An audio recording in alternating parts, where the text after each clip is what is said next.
Good morning, good afternoon, good evening, and good afternoon. Welcome to World of Warcraft Burning Crusade Classic Anniversary Edition. Today, I, once again, fail to remember what we're doing. Ah, we're in the Hinterlands. Great. Okie dokie, this should be fairly straightforward. Except for the fact that my bags are full of shite again. Yippity-doo-dah. And I've got some gold. Good stuff. I have finally fucking got a character that I can send stuff to. So I'm just going to quickly...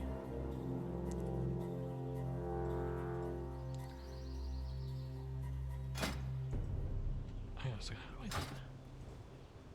Just drag it over manually.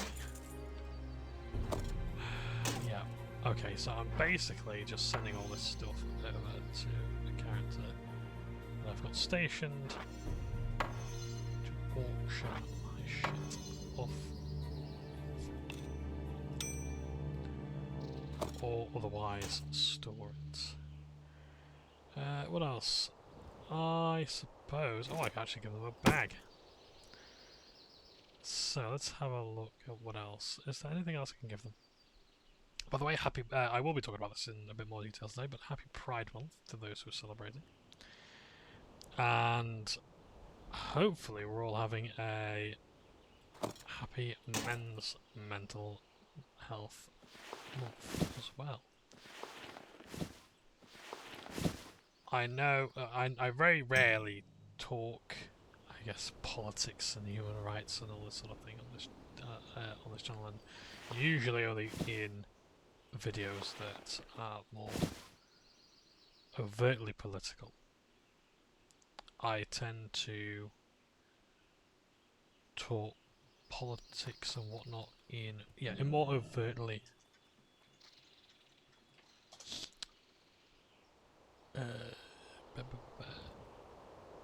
I guess political games like, you know, Fallout and whatnot.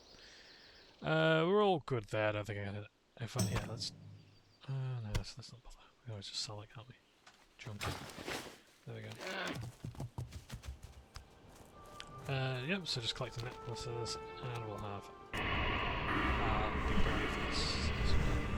So, no, I think it's important to talk about it. It's a wonderful time of the year. Pride Month is a wonderful celebration. Men's Mental Health Month, I think, is one of the few times we really do see a lot more men open about what they need to open about. I wonder if this NPC is on patrol. No, each day is a blessing. I can't tell. Be the kind yet. I to think it's those still too high level, but it's saying there is a quest there, but just not yet. Okay. So that'll be maybe in another level soon. So I'm going to try and avoid the monsters here. Yeah. So I think the two, a lot of people tend to treat anyone who celebrates men's I need to get closer. Mental Health Month with a bit of scepticism on the celebrate that over Pride Month, whatever. I think there's a lot of, is it called intersectionality? The idea where there's a lot of overlap with these two things, because in the LGBT demographic and community, there are unfortunately a lot of men who cannot come out of the closets. There are a lot of men who, you know, bi, gay, trans men who are still in the closet and may only, unfortunately, come out of the closet with a suicide because they cannot tell anyone in their community for fear, however well grounded that fear is, of exile, ostracisation, harm, or even murder, and other things besides. So I want people to be aware that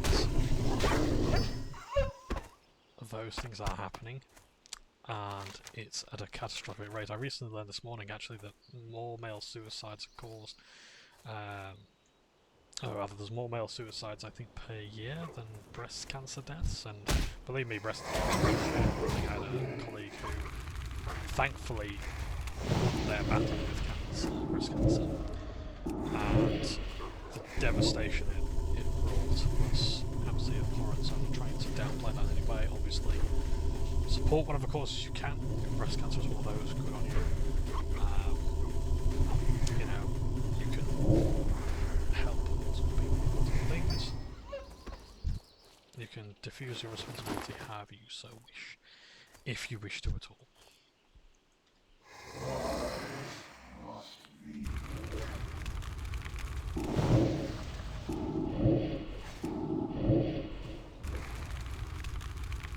That's a really nasty disease, that. Thermal fatigue. Intellectual spirit thing.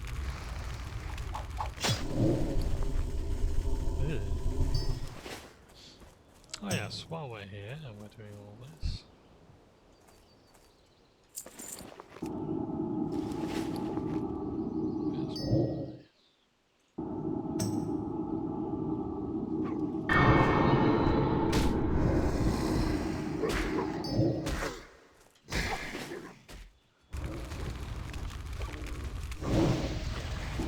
So, there's a lot of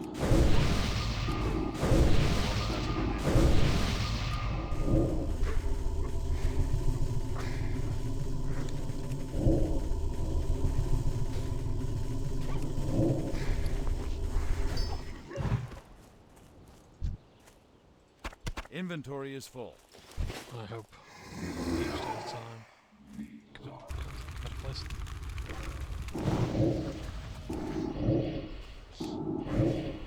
But yeah, there's a lot of overlap, and I think both are worthy of celebration. There's an awareness. My particular focus, because there's loads of people out there who have pride marches and deal with them. But my focus is so, yeah.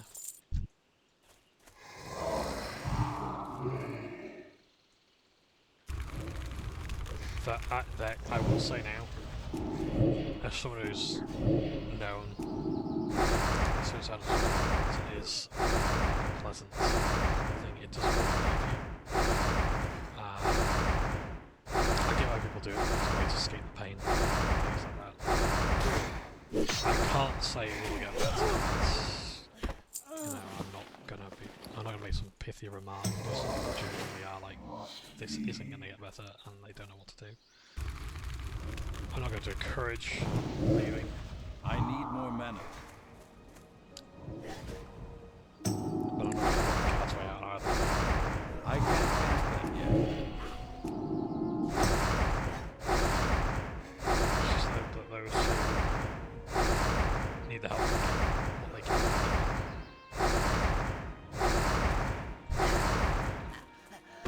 I am very, very grateful to have a fantastic close-knit support network. I have a very caring and patient and listening partner. I have a gaming club that I can go to reliably Monday, Thursday and Saturday.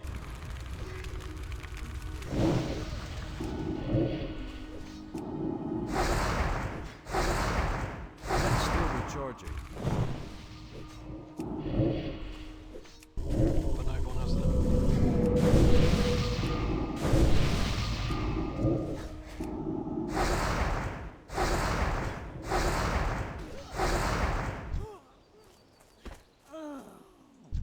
In the UK, there's quite a few resources out there. There's Andy's Man Club, believe me. Everyone, I think, who goes to Andy's Man Club thinks they're the only one who's going to be there. But there's lots of different people there, lots of different experiences, and they can help. And just talking with other people and realising that you're not alone is a big, big thing. One of the reasons why I had to actually leave my previous job was just because of how few men there were and like the impact that had on me, not seeing and having other men to bond with, and the company's insistence basically, or my particular branch's insistence I should say, on not, I'm not going to say it was like, it was, I think it was more positive discrimination towards women than against men, but there was like a very high insistence of like the mechanics for jobs would prioritise over male. And when you're the only man in the office, it's kind of awkward in a way. And I'm glad I had some great colleagues as the manager I didn't particularly get on with, but even my wonderful colleagues were saying, like, you know, we want more men in the office because we want to feel safer if there's a male client who will only talk to them, as there are.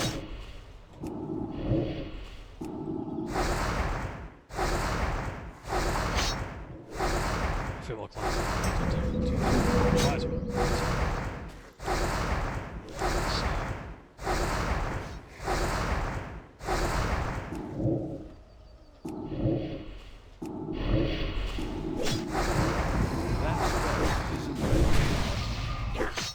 Thanks, that's because you take the aggro.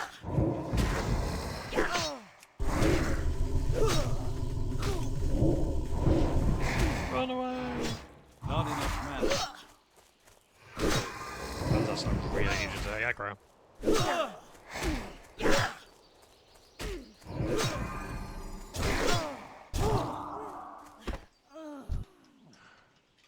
How generous.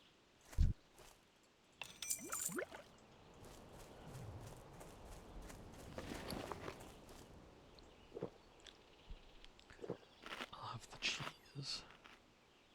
So yeah, it's a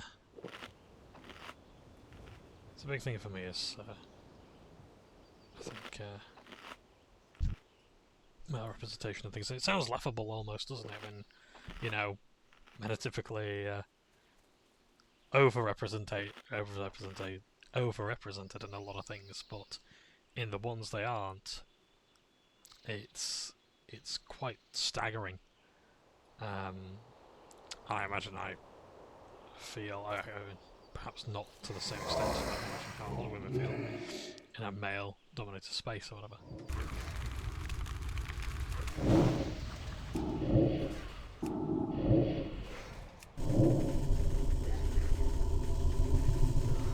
What am I doing in real life? Oh yes, I need my...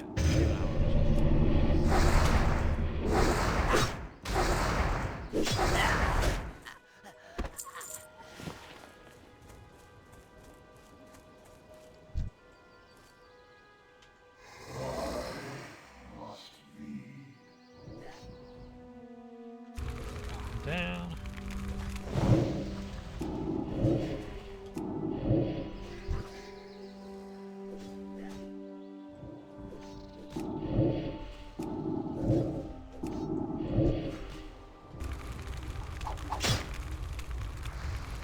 So, one thing I'm okay with now is I've got drain life, siphon life on both of them.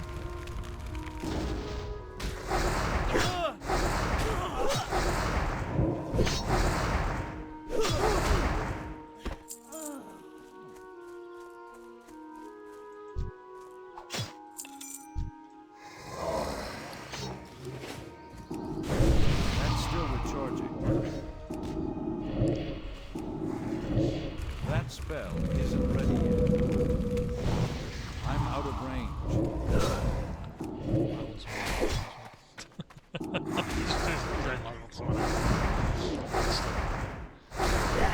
I think that works, doesn't it?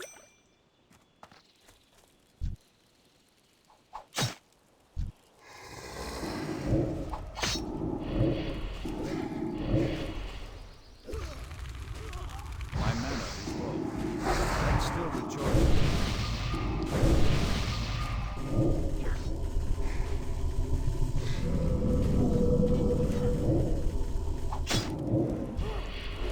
I love that instant shadow ball.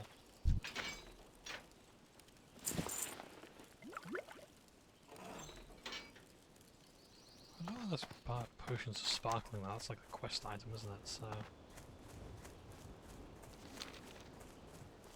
now you go deeper into the jungle and find this third cage here. Ally. Exile. Oh, I wonder where that's going to take me. It's too far away. No, I don't actually need to do this guy.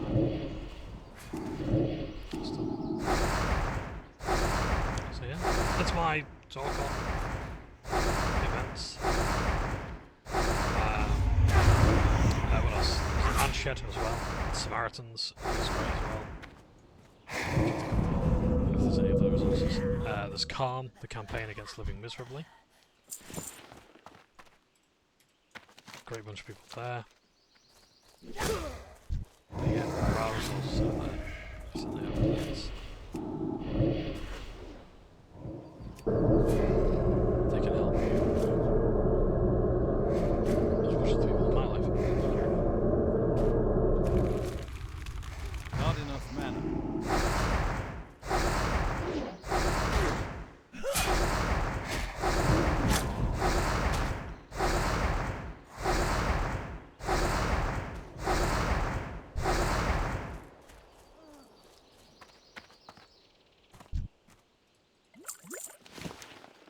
I need to kill 5 silvermane wolves down this way. Which will be these, I imagine, yes. I think there's a different ones up there.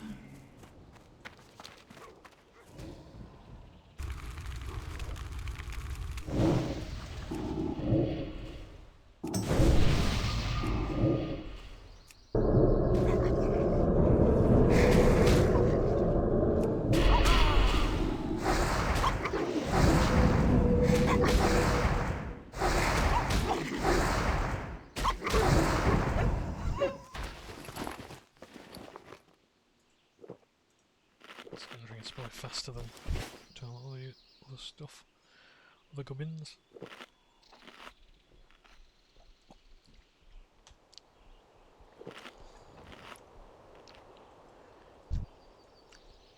I was level 33, so we can go after that next. But yeah, I hope everyone's doing okay.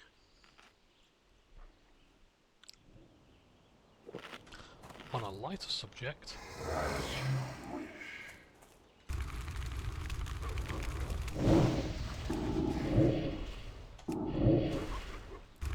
okay, you know what, let's have a laugh at my expense. Yes, I'm so deeply ashamed of this. I have suffered gout. Oh, thank goodness you're here! I think these spheres jumping. I'd do it myself, but I'm suffering me gout. Me gout's playing up again. Yeah, it's fucking embarrassing.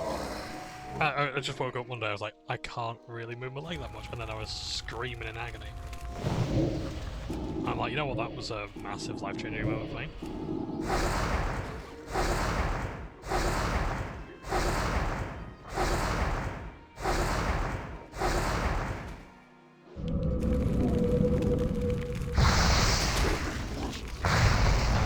Yeah, that was bad.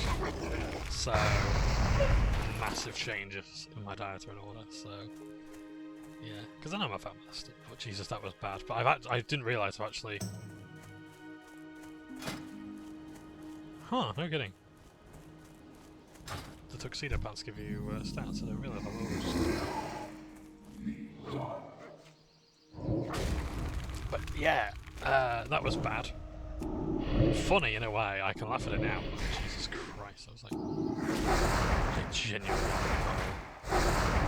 That spell isn't ready. Yes, I didn't realise that actually suffered twice in my life. Possibly more times, I just put it down to cramp or whatever. Yeah, it was agony. My leg was just in... basically useless.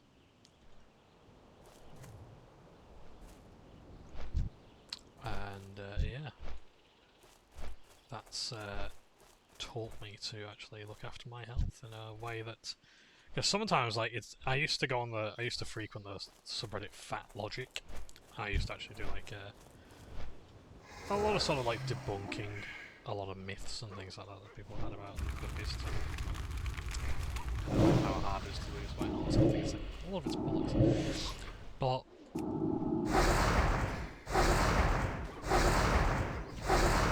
what I was saying was like, but actually, well, I'm gonna die, so I might as well try and actually get some.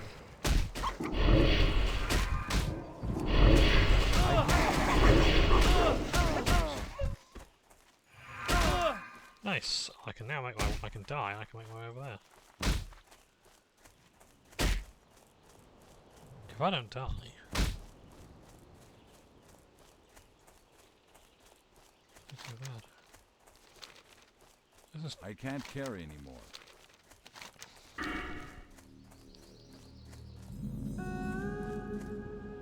Chandra Allure.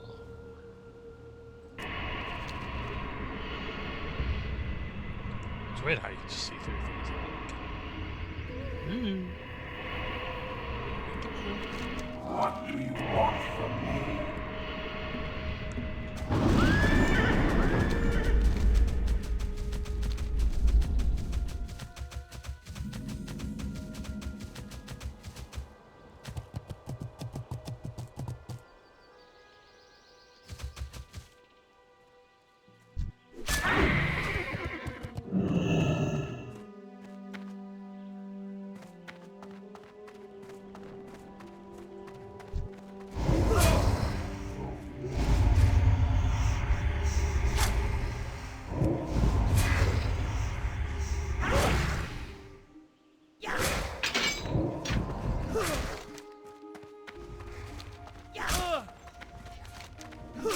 Main room. Shit.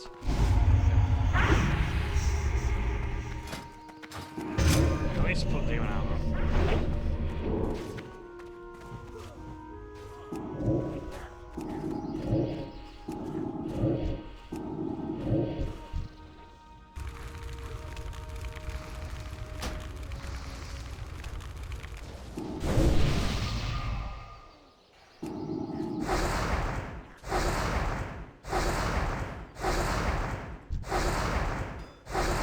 That spell isn't ready yet. I need to get closer. I'm out of range. Thank you.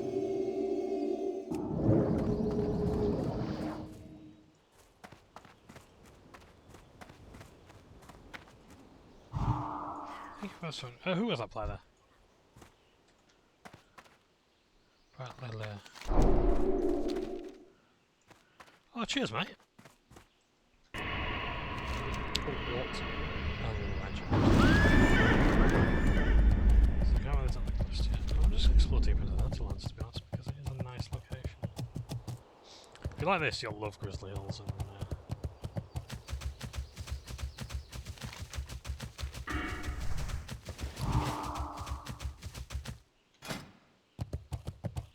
Breath of the Lich King.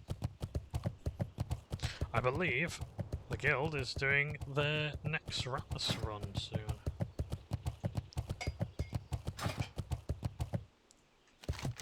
So I'd love to. So actually, yes. So just to confirm, Nax is in TBC. I didn't think it was. I thought they removed it in TBC. But no, it's here. It's just I never hear anyone talk about it. But yeah, they're gonna be doing next Rattlus, which is gonna be really cool to see.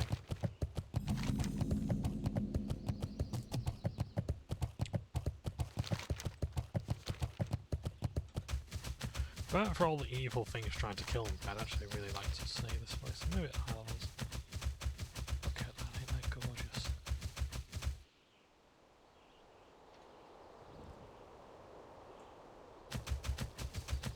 We are definitely doing fishing one day. We'll level up fishing and we'll just sit and just do fishing. Is this a horde base?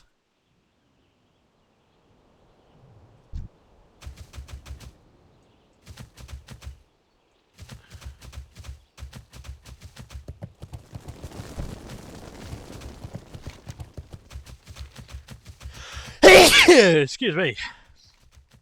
Well, if you'd fallen asleep then, you're awake now. So I've got to kill 10 of these oozers, but I'm not really going to be able to do that right now.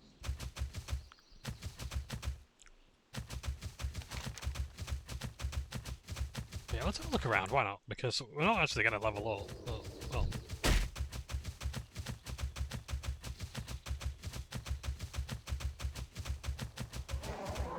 Let's have a look around, shall we?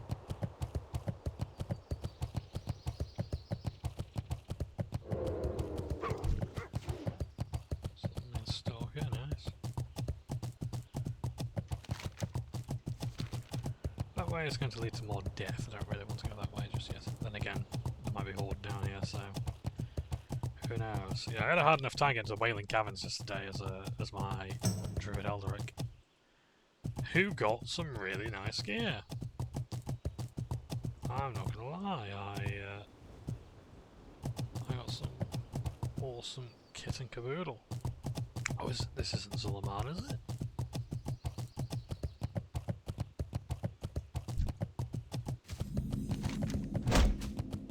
Without it all. Nah. It's just a big troll den. I pushed it into Lanzikata. And that was full of quests. Like, Hinterlands I think used to be like a really killy location if you want to level up quickly while questing it, because like, well, you want to level up when you do dungeons.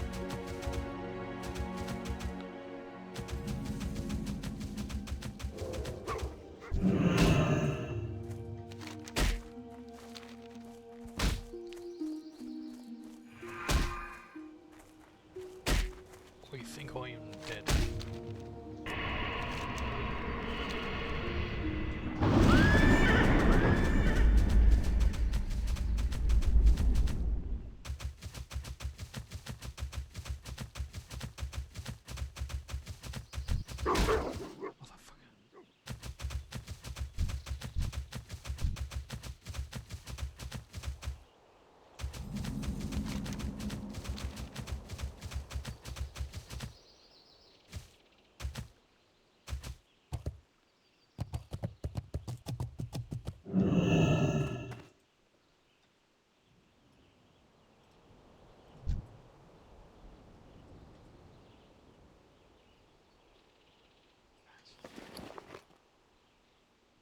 What a beautiful location this is.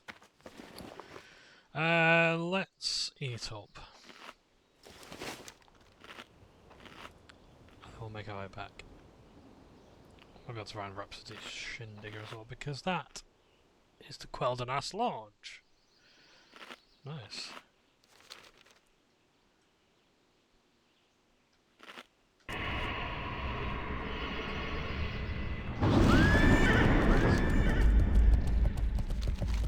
Let's try and find our way back onto the road. It's going to be really tough on this camp, so everywhere for trolls. I should have took a soul stone. Doesn't matter, we'll just head in a straight line.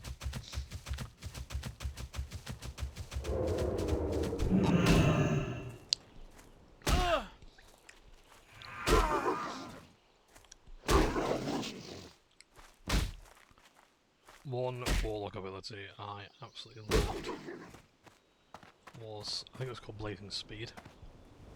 And it's the idea that you run really fast, but your health keeps depleting. So it's a bit like Inferno.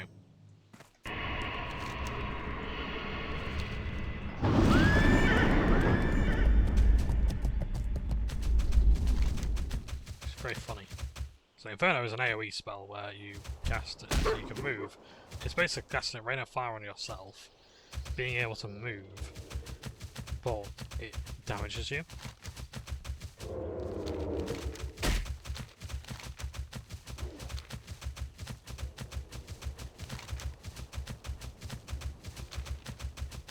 But all in all, not a bad ability.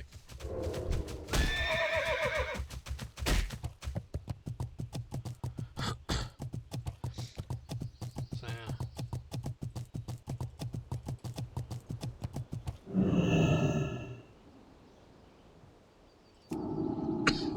Excuse me. Throat's a bit dry. I do need to drink. I admittedly need to drink more. Inventory is full. Although you got your gal. Do we really want... What can... yeah, let's go.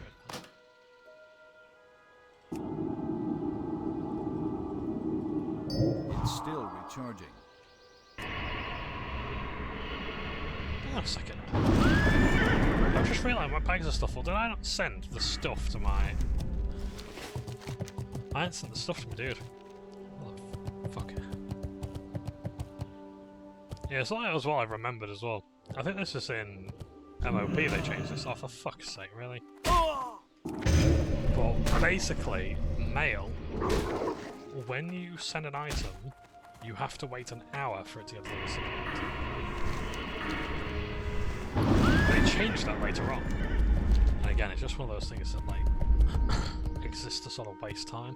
Maybe back in the day, it was when Blizzard actually cared about, you know, the gold market and things like that.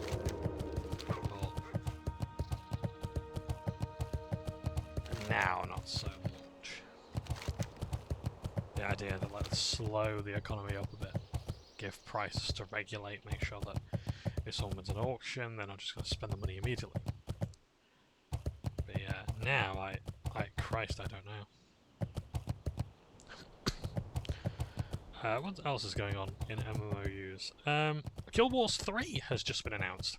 The logo is beautiful. The game, the trailer, I think, is a bit uninspired. The artwork is really... It just looks a bit washed out to me. It's stylized like this. And then there's...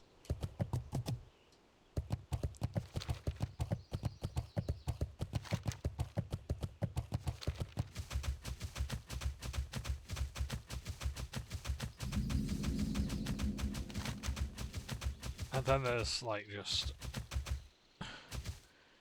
like these leaves here. That's sort of what it looks like. It looks a bit, like, as I say, washed out.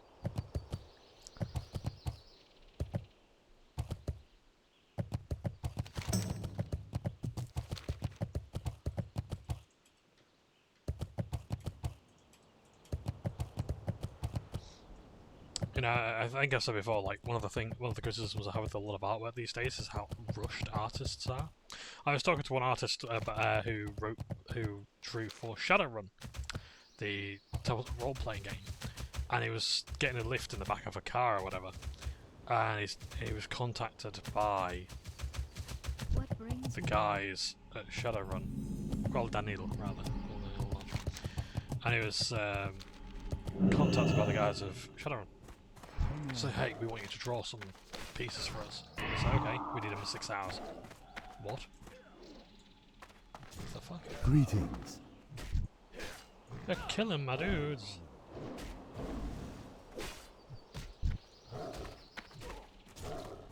I don't know if I can actually heal them.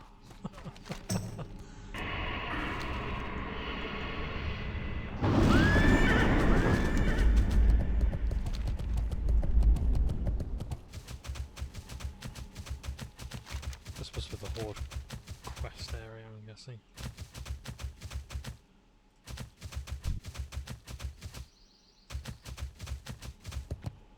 So these are Blood Elves.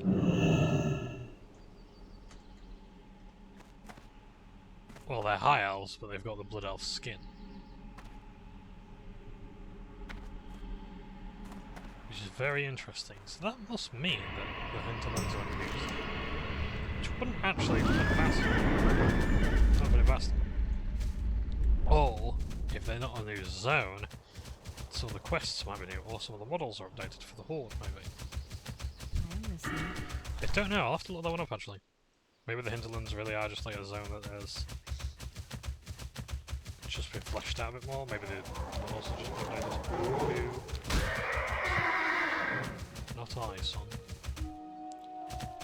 Not I.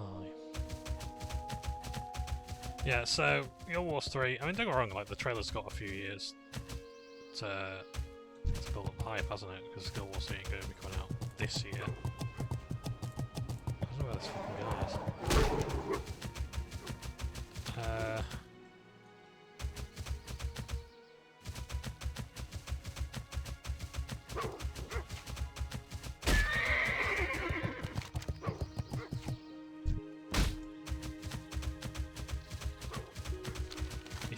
crew camp east of here, so I'll be up here then. Love that blue in the sky, absolutely gorgeous colour. But yeah, so there's time yet, it might impress. What level are you, man? Level 70, I can't help you, sorry. What if I could? Shindigger's camp, there we are. Great to meet you. I'm looking at you right now, but keep bobbing up and down, making me dizzy. Oh, did you feel that? Grounds are shaking, my friend. I need a drink. Safe travel. So that crazy old fool Braun sent you. My, we had quite the adventure. If you want me to tell you what happened down the swamp, I'm gonna need a stiff drink. It wasn't a pretty scene, you see. I tell you what, bring me what I need to whip up a calendar cocktail, and I'll tell you all about it. I need a rock gizzards from Tenaris, let's see, some Garodok and iron fur livers from Ferratus. A nice stick calendar cocktail, I'll get me talking. Keep your feet on the ground. What brings you here? Can I assist you? Gilharad and Sunchaser. I'm guessing Hello. you Hello. to... What not... brings you? Ah, you What won't be on can the I do? alliance, How will may you? I help? So you, unless you're a blood elf, no, you're a high elf. He's a high elf, okay. I was wondering if like one was the Horde and one was the alliance, but no. So, oh goody, so we've got to go to another fucking continent.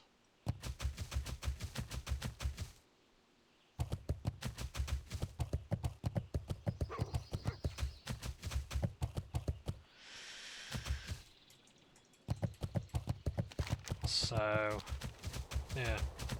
So we're gonna level up when we have these quests then.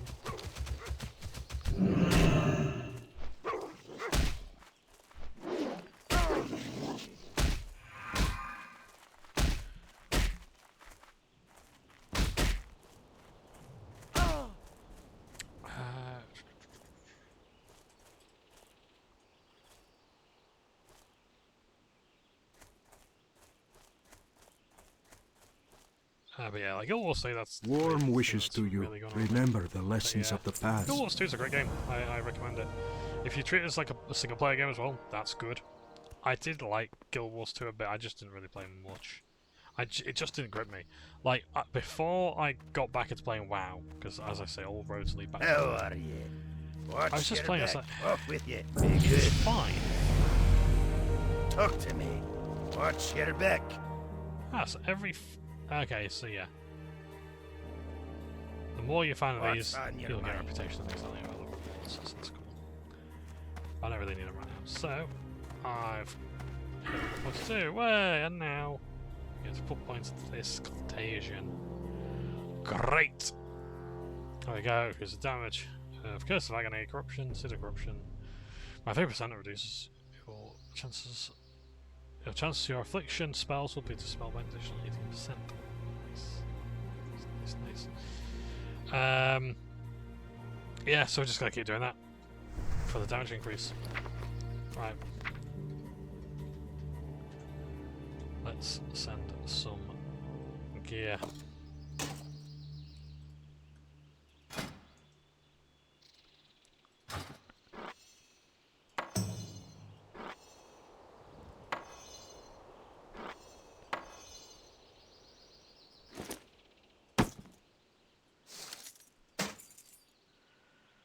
What else do I want to send? I kind of just want to save some bag space, to be honest. That's bound to me. Oh yes, you right click it, there you are. Because I'm thinking, is it shift, is it alt, is it left click, right click, that sort of thing. It's like, no, you just right click it. There we go. So if it can't be stored, it can be auctioned. There we go. Sorted. And I get some quest.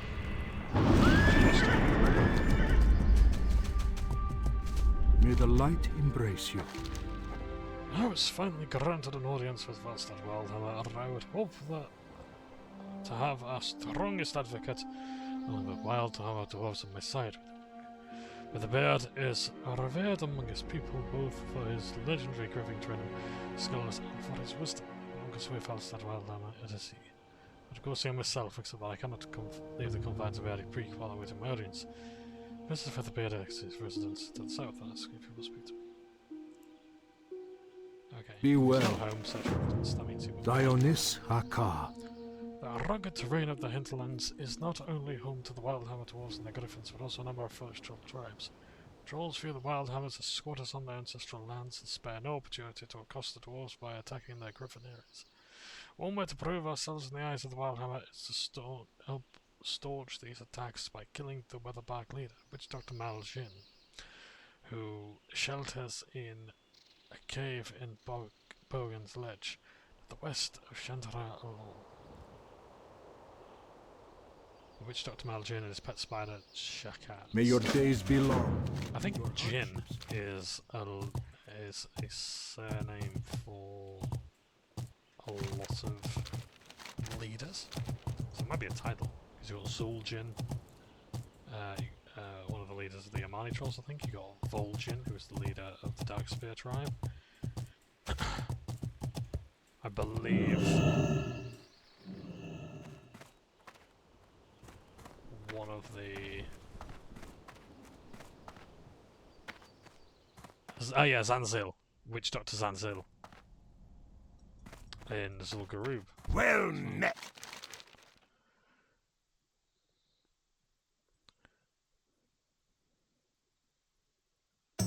Be good. So... Sharpreek was not with the Weatherbark Trolls. Perhaps the Vile Branch Trolls took him over the Altar Zol on the western edge of the Vile Branch territory in search for the Griffin Child. See you soon. Okay, so a lot of roads are sort of leading down this way. And that way as well. Okay. Okay.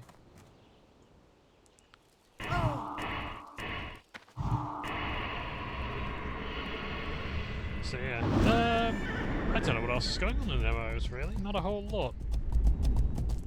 If I do play Guild Wars 2 for the channel, if I do play Guild Wars 2 again, it probably will be for the channel, just solely to talk and play. Because if I'm not playing with other people, then that's what I'm doing. Because yeah, like I really don't enjoy playing MMOs on my own anymore. I want to play with other people.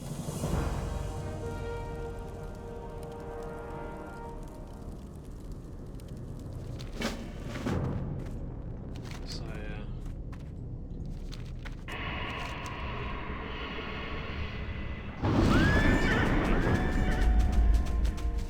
That's the level 53 dungeon quest. Atalax. So the Atalai, I believe, are the Faraki trolls. There won't be Amani. There'll be the Amani trolls.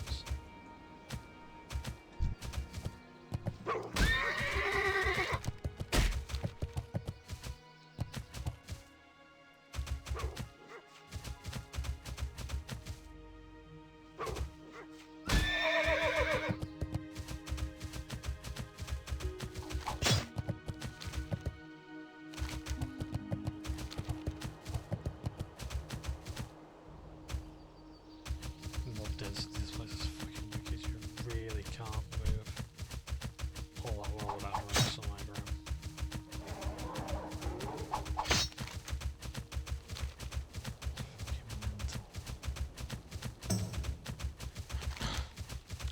Yeah, of all the expansions, I would say Legion was the worst for travel. The reason why was because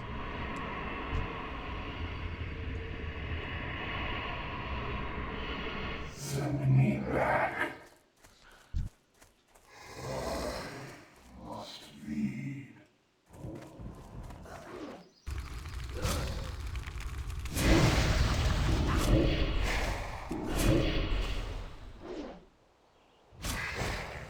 so there we go. So, the reason it was worse one for travel was essentially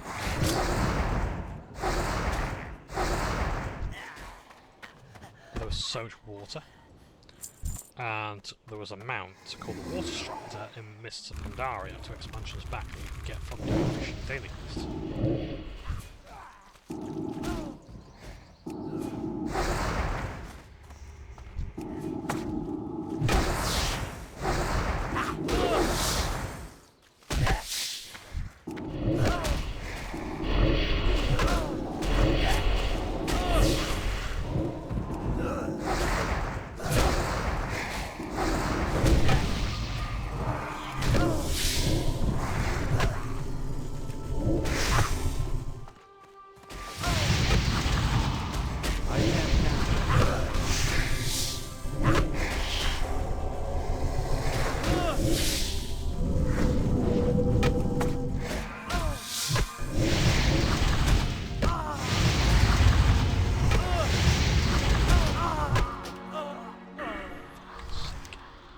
Well, it was worth a try. But, yeah, like I just rushed out. I was like, oh, you know, I'll take aggro. I'll take the credit for this one. I'm like, nope, that did not work. I need a smart plan, but at least we got rid of his 2 guards, so that's not too bad. So, yeah. So, the Water Strider you got from doing your fishing daily quests in Mists of Pandaria. The problem is that became the standard mount. It was the mount you saw the most of in Legion, because there was that many bodies of water, just little shallow shit pools of water that you had to swim through, that you had to constantly wade through it. You couldn't just jump over it. If you missed a jump, you were swimming, and it took you off your mount, basically. Pain in the ass. So why bother with that when if you can't fly, well, you might as well use the Water Strider. And it was what prompted me to start doing the fishing dailies. I never finished them, but I will when I go back into retail, because I like doing daily quests and reputation grinds and that sort of thing. I like doing that sort of stuff. I do. I genuinely like a rep grind. But Jesus Christ, it was bad. It was friggin' awful.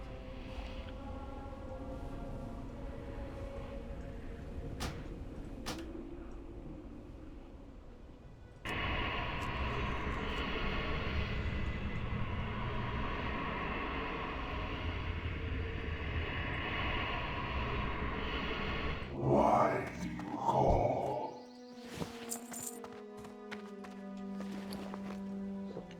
Have I got any food? Bugar.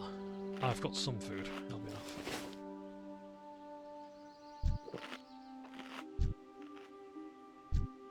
So this pet I can deal with easily enough, I think.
Hopefully his pet doesn't spawn with him.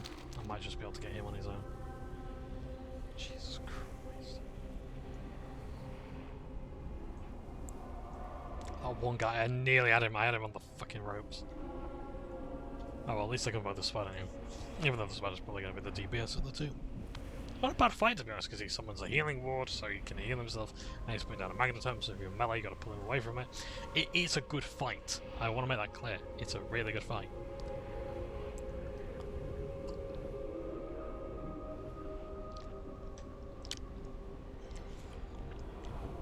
I'm getting better pet control as well, I think. prioritising things. But we shall see. We'll see how we go. We'll keep trying, that's all we can do. And I have to kill one of them now. So I can put all attention on the witch doctor. But yeah.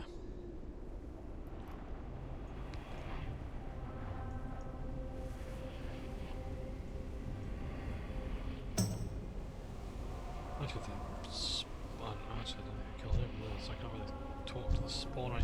I just realised he's pulling out his bodyguards back, isn't he?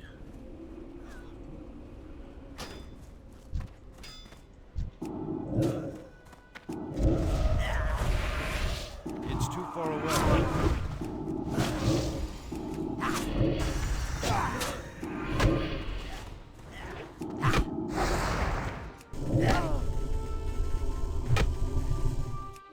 I just realised the stupidity of this guy. I'm with it.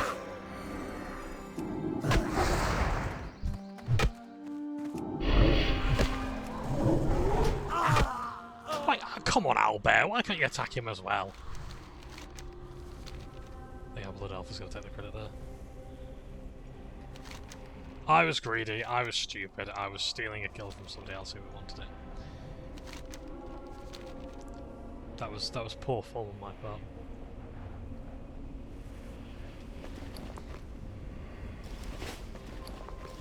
It's because I'm getting greedy. That's why. I get greedy, I get stupid. That's what happens. And you try kill stealing. And it's like, you're a warlock, John. You don't do these things without getting other people to do it for you.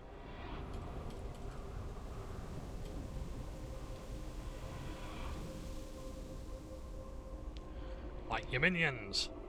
For fuck's sake. So anyway. I'm a fucking idiot. If that person's fighting, I'll pop some things on him because it's only fair.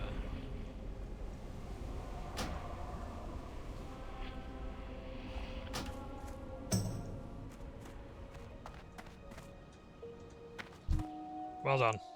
They got him. Because again, let's have the Fell Hunter, because it's all well and good having a tank pet, but this thing can actually interrupt. And I only need the guy. I'll sit in his cave, because when he spawns, that's where I want to be. I want to keep the fight confined to this area.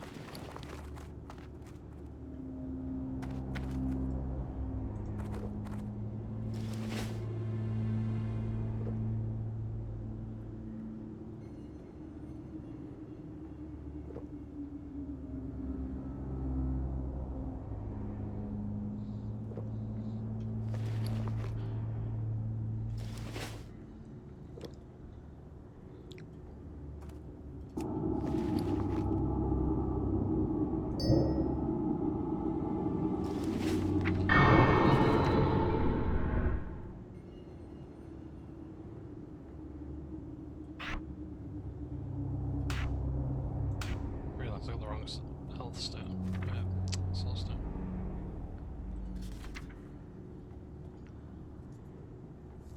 When we get to TBC, I'm going to have to start using these things. In fact, elementals, that'll be really good, I think, later on.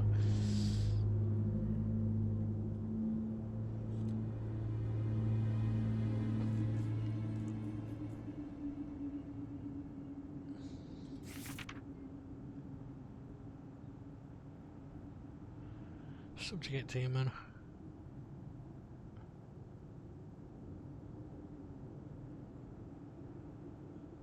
Yeah, when we get to TBC, I'll have to use the subjugation. So I haven't really decided on my keybind because I keep saying it. But it's true, I do.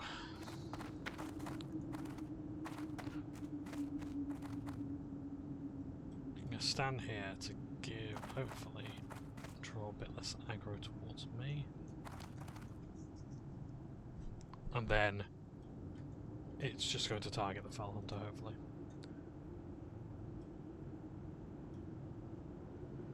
However long this will take. So just gotta sit here and wait for this thing to appear. What else can I talk about? Yeah, so, oh yes. The new Warhammer box was up for pre-order. Most places have already sold out. I've ordered, and I'm pleased to say that I think actually this is going to be like the biggest order that a lot of shops are taking. Like they're taking up, I think G-Dubs is trying to ship about 30 boxes per store. But yeah. So it's interesting. The thing I don't like about the Armageddon box, this has been a thing since like the Dark Imperium or Dark Millennium box, is they don't include dice and rules, which I don't really like, because like, a lot of people are probably going to be getting to 40k right now. And they're saying, right, wait for 11th edition. Okay, 11th edition's here. Right, great, I don't have the things I need to play the game. It's not like 20 years ago where you'd be like, oh, I'm going to raid my... I can't cast them. my Monopoly board for dice or whatever. I just don't think people are going to have...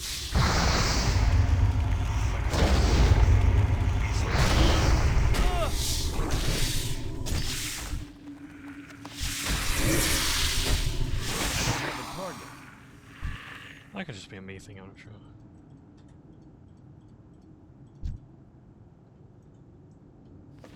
But yeah, I don't know, I just don't really...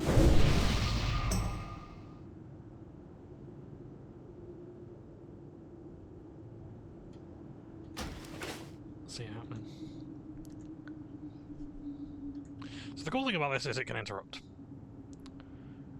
So... yeah, it's probably not going to be much use, but... if you interrupt one spell...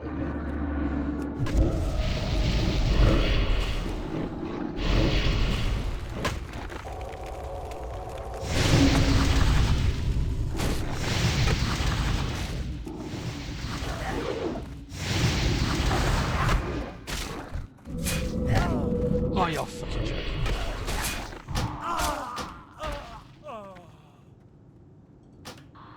I think we might be coming back here when we're a bit stronger. I suppose I could kill these two bodyguards. I might just have to summon the big pet. But... it's not too hard a quest. It's just one guy. I just need to find a safe space to summon, basically. Summon my big pet, and Danzast, and then just go ahead.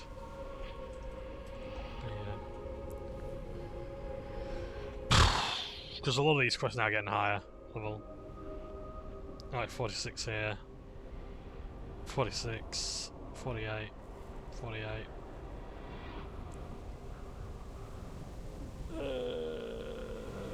It's not looking good, is it? Oh yeah, do I have any new dungeons? Hey, we're going to Sulfurak now. Ooh. So yeah, you're really getting to the high level ones now. Zul'Farrak has always got runs going for it. So, yeah, how long is that up until 150? Yeah.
honest, yeah, so it doesn't come with dice. I'm just like, it's another thing that you gotta get. And don't get me wrong, you're probably gonna go out shopping before you get this entire box assembled. Even with this sad aside, whatever, you're still gonna get. You're still gonna go out and get some dice, but it's just another barrier to entry. It's just another thing stopping you from actually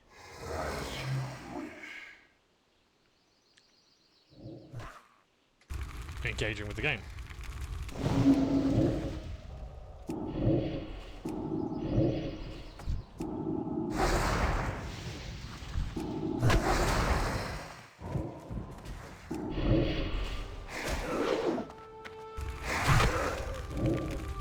There we go. I think I was going to skip this.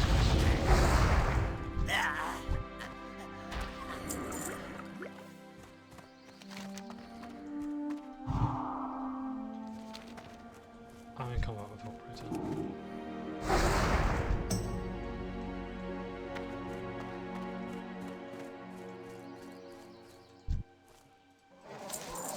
I think I nearly left that guy there. Let's press play the Falcon. Modulating intellect, that's not bad that. Because I'm not going to disenchant it. If PoE, fuck that. Well, I can sell that. I can make money on that. That spell is.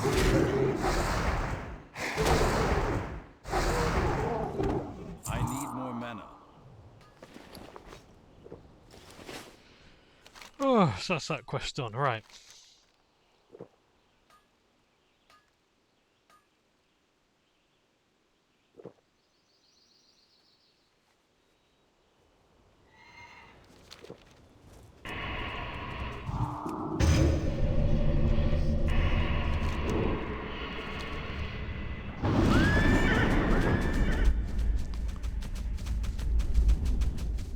So yeah, it's an alright box. Like it's a good box. The push to fit minis seem to go together according to someone who's actually got a box in Belgium. Which, oh dear, you're not meant to be showing that off so soon. But yeah, we'll see. We'll see. Might be some guerrilla marketing campaign by GW Spot. Could just be negligence on the store because they don't like showing things off early. But yeah, it'll be interesting to see.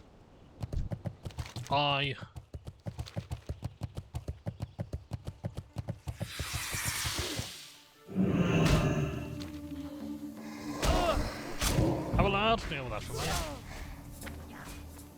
Twist his nuts, Abelard.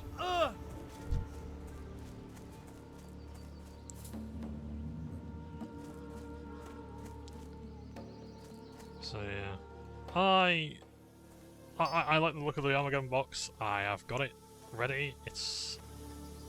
I did get it for a considerable discount. So holy shit, 25% off. That's really good. Upon the heap, upon the altar, is a heap of bones that appear to have belonged to a dwarven male. No identifying features remain.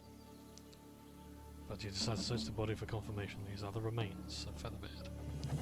Looking over the remains, you surmise that this broken and battered skeleton must be all that's left of Featherbeard. Clutched in one skeletal hand is a torn, stained sheaf of paper. You gently remove and unroll it, revealing a hand-drawn map and a few hastily scrawled notes.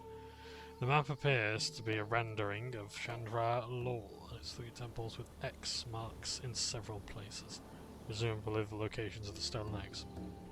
Place the map in your bag for inspection at a safer location. Gather 5 proof eggs and return to Ambassador Roleth at Airy Peak.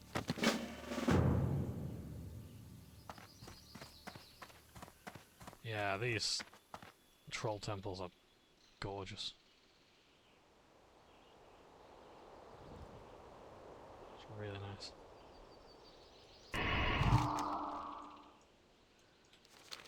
So there's Eggy Weggies.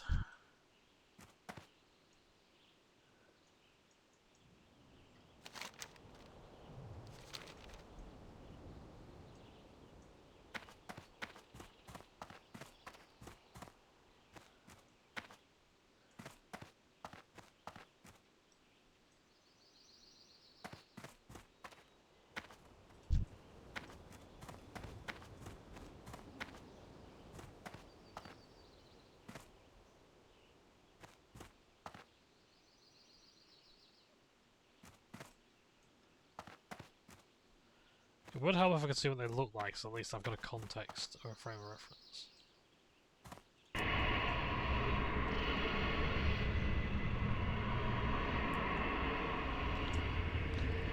So yeah, yeah, so now we got a box. Looking pretty good otherwise.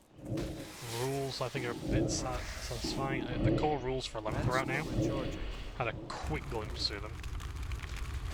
I'm not overly big on the rules, so I just think they could have better. I don't like the typeface. The biggest thing for me is that like, it's such a downgrade from even then. It's like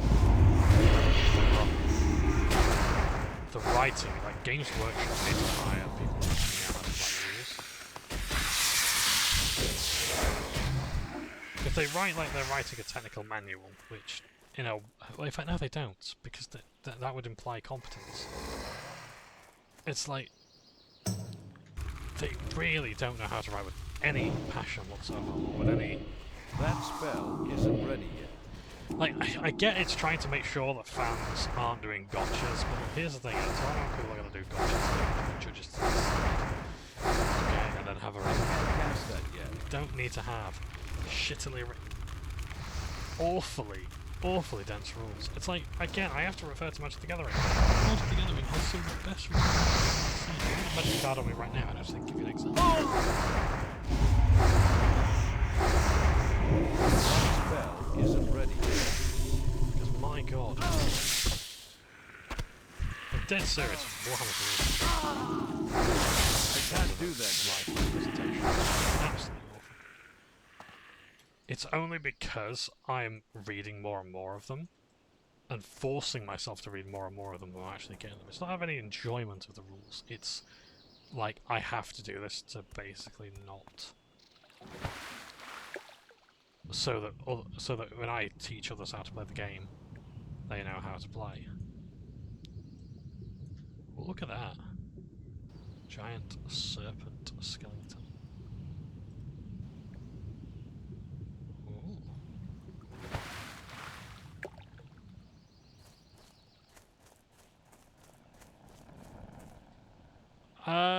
Do I know what these griffin eggs even look like? Let's try and avoid enemies where necessary.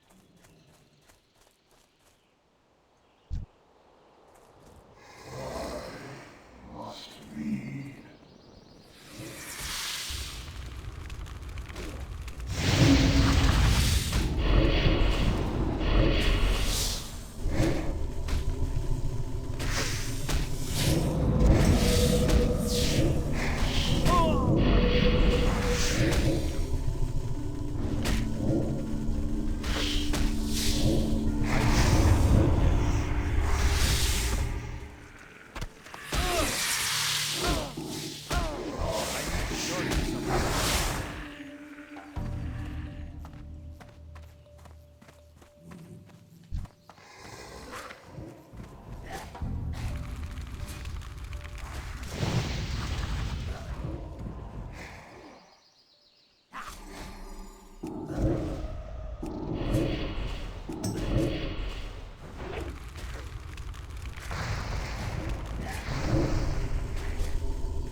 So, yeah, aha!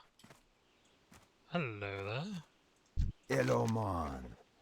I'm along the prophets. My Withywarlock companions don't take kindly to strangers around their home. Me? I don't have a home no more. I was exiled from the people, the great Atalai tribe of the Swamp Sorrows. Our spiritual leader, Jamalan, he had what he called a prophecy. He believed the summoning of the god Haka will bring the Atalai immortality. But I urged caution. What if the prophecy was nothing more than manipulation? I want revenge from exile. Bring me Jamalan, said. Maybe then my people will be free. And you either get these pantaloons or you get the Helm of Exile. So that's pretty good for me, but I don't get the intellect. So I wouldn't really want that one. I'd therefore take the helmet. I can then Okito. just switch into this, one of the eggs.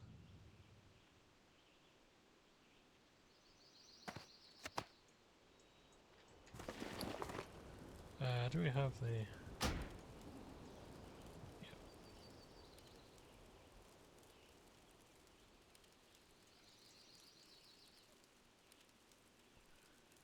Okay.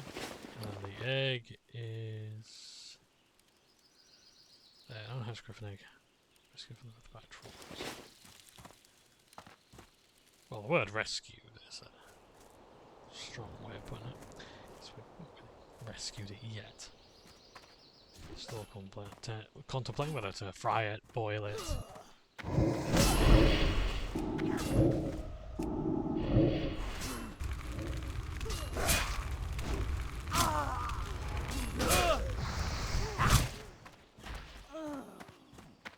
Hey, you don't want that one? That's fine.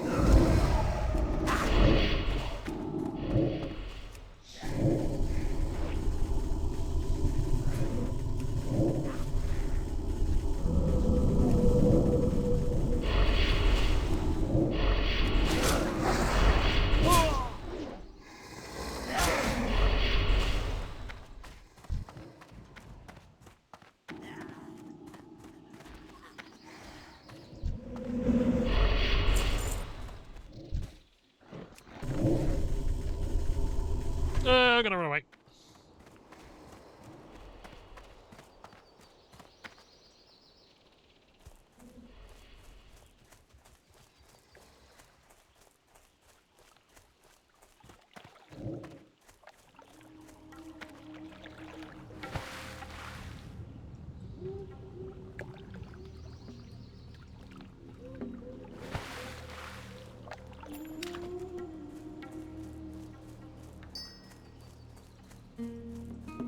Gonna put this in gauge, that's good.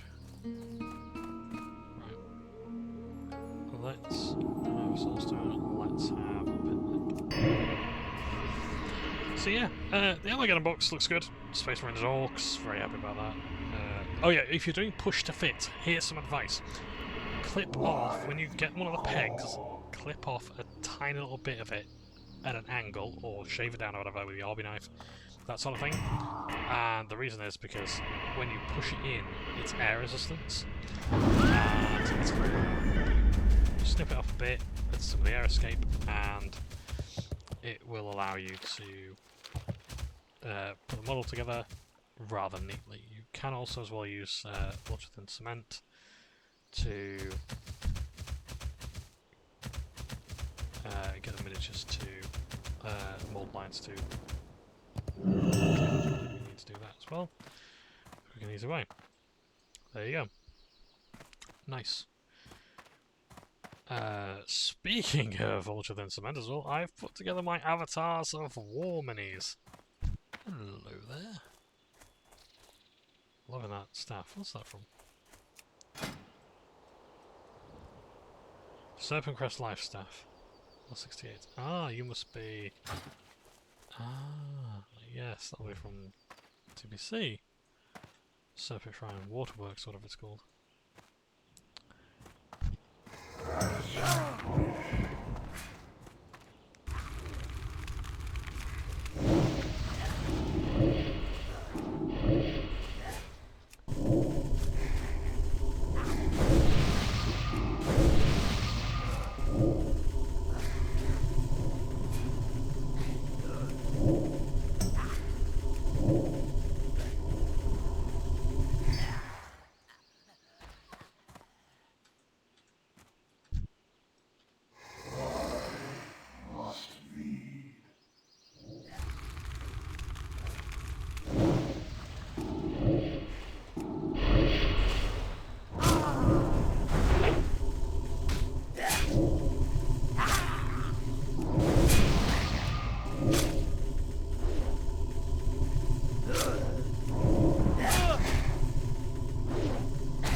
Oh, it's familiar stuff.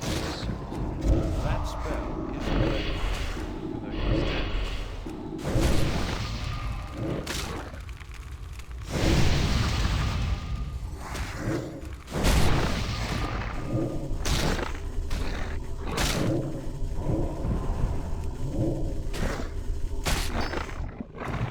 Also, so I don't think demons run away in fear. Mostly beasts and humanoids do that, I think. We found one egg. How many do we need? We need about 5, don't we? What the fuck is with this? Are they down here?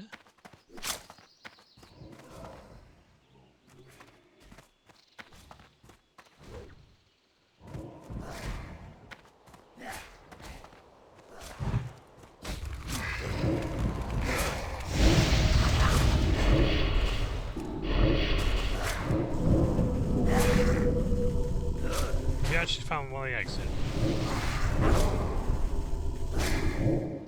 Even though you're dreading a swim form, yeah, have a have a water breathing thing.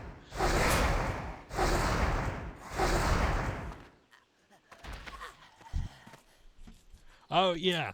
I need a target. If 2 players, so if you're an alliance player and a horde player, cast Curse of Tongues on each other. Don't. Okay, just don't fucking go there, right? If you cast... Yeah, it's a Curse of Tongues, so it causes you to speak demonic, so it changes your language from common or whatever to demonic. I'd say I go up to a Forsaken, I cast Curse of Tongues on them, and they cast Curse of Tongues on me. We're both speaking demonic. We can speak to each other where ordinarily you can't. It's a way of getting around the faction communication, all that thereof. It was a really clever way of doing that. It's like, if you want to meet up, say, okay, right, we're going to talk, and we're going to talk in demonic. I thought that's really fun. I like the idea of that. I like that it actually has a bit of a role-play impact as well. It's not just, it slows your casting speed down. It's like, no, it causes you to speak in demonic. I think that's very funny. I want games to do more things like that.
This quest is a fucking piss take. I hate this. I really genuinely hate this quest.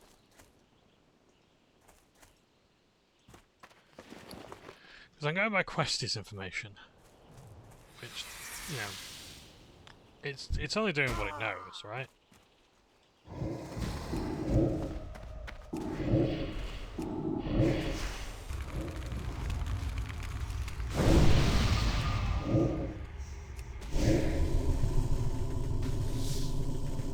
My mana is low.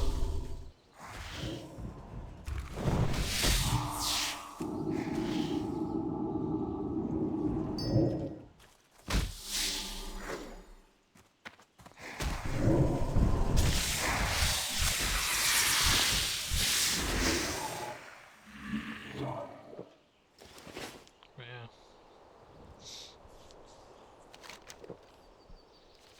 yeah. Let's just consult this map. So, 3 temples, X marks the location still there, I guess the mark appears at the southern end of the eastern temple, close to a hut.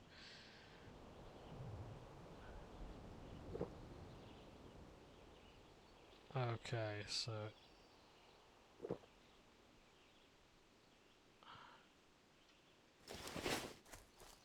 how many eggs are we gonna get? 5.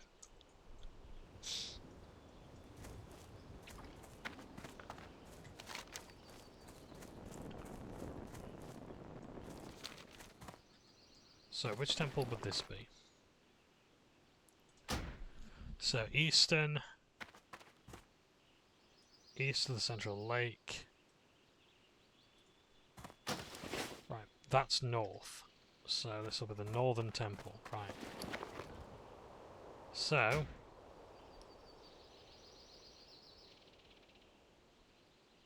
southern end of the eastern temple. Eastern temple near the altar.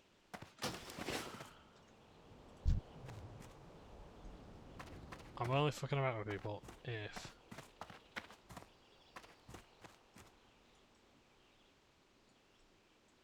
I can guarantee I can find these things. So we found one by the dude there or there.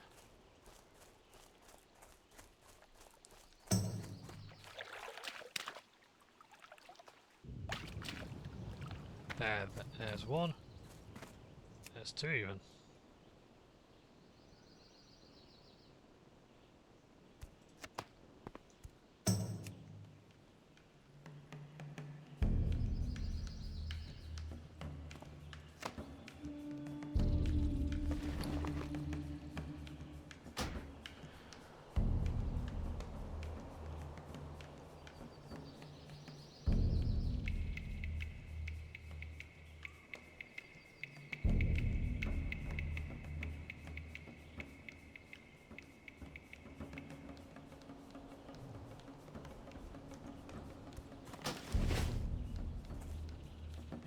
Exile. Where does it say exile? Because I know it's referring to this guy exile, but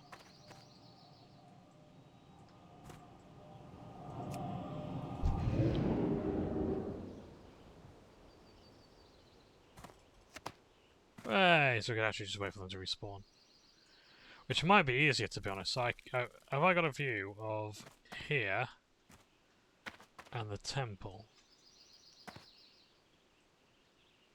Yeah, how long it's going to take to spawn, I don't know. The Eastern Temple, so hopefully.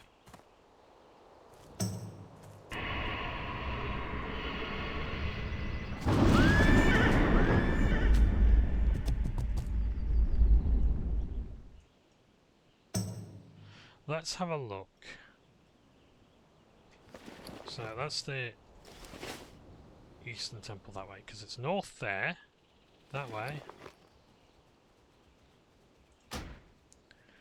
So, southern end of the Eastern Temple, close to a hut to the northeast.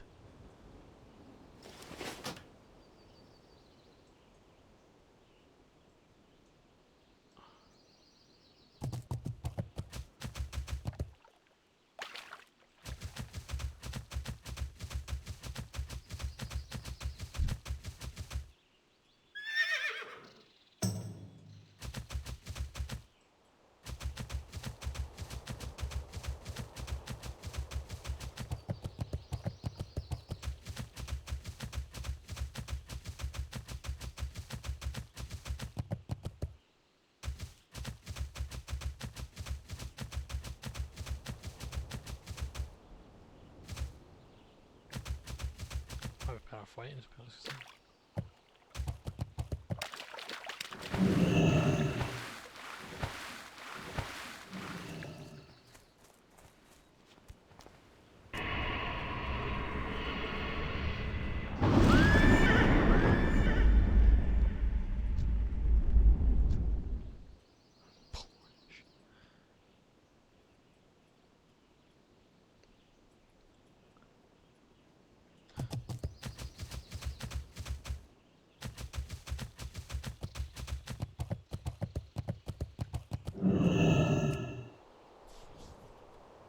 So I think a lot of these people are actually here with a quest.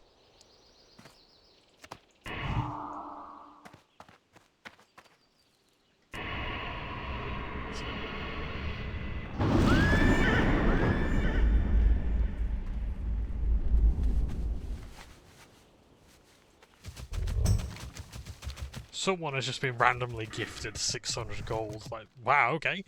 Nice. Random acts of gaming. That's a nice subreddit, by the way. If you just want to do a giveaway, or, you know, it's like, hey, I've got an extra code for this.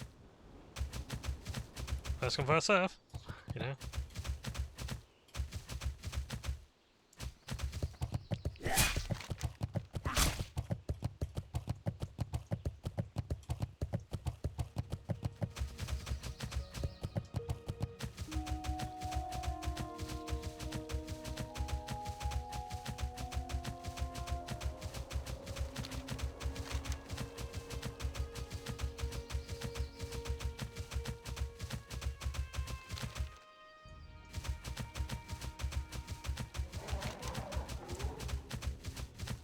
Switch this Alto Azul, so hopefully this is just a case of just walk up to it. Ta-da! No, you don't. I can put the soul stone in this, but it doesn't matter, it's like it's gonna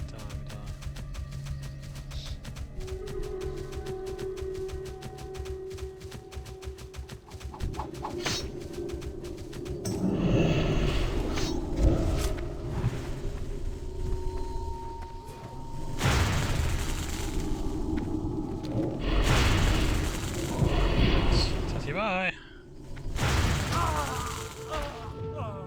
Sacrificed on the altars. You know what? We're not getting out of here alive, I don't think, are we? Fuck that.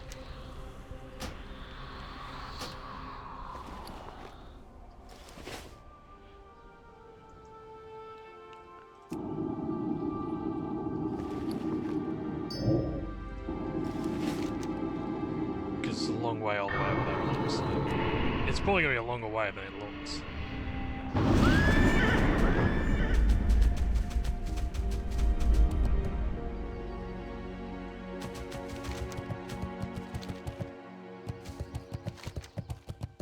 So I thought somebody made a grave error.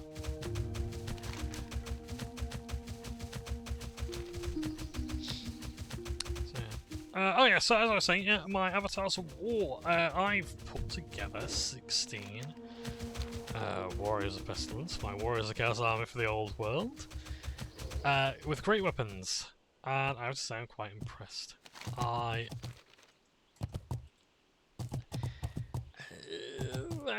They're good minis, but I think I'll stick to GW ones. I really was hoping they'd be a bit more dumpy, to be honest, because like I really like the old squat Warriors of Chaos from the 90s. They're just, they have so much fucking charm, it's unbelievable. I really do love them. And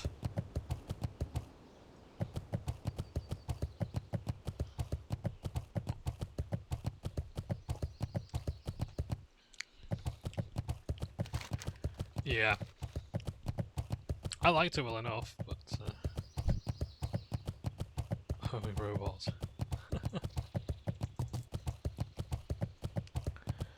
So yeah.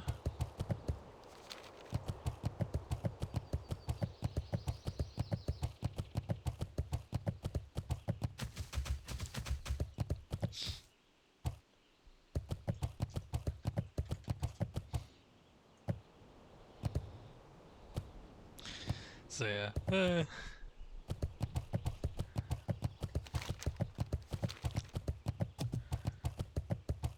Yeah, it's like I like them. Like they're really cool models, but like for Nurgle specific stuff, they're awesome. They're wonderful, but at the same time, like I had that much of a hassle putting them together because the biggest step. I can't recommend this enough. Because I was in like 2 hours in and I'd only put together 2 of them. I'm not counting the musicians because that's basically 2 parts. But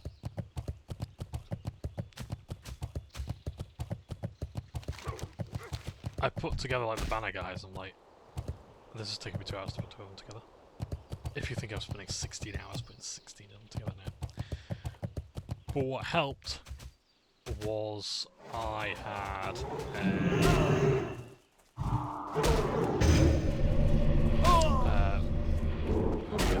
stats have been reduced.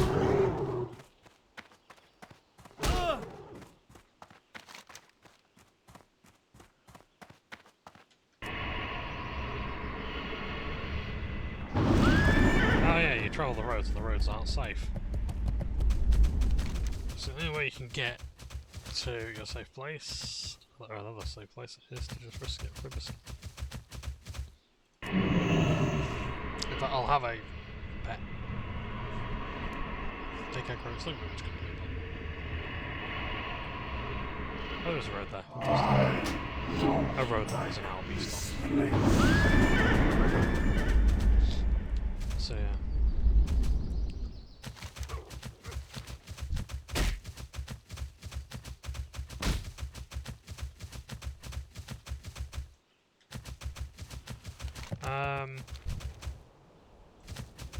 So, what was I saying? Yeah, so you have to use green stuff or blue tack.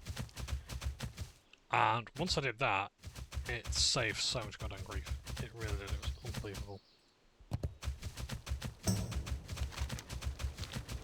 I was happy with that. I was really, really happy.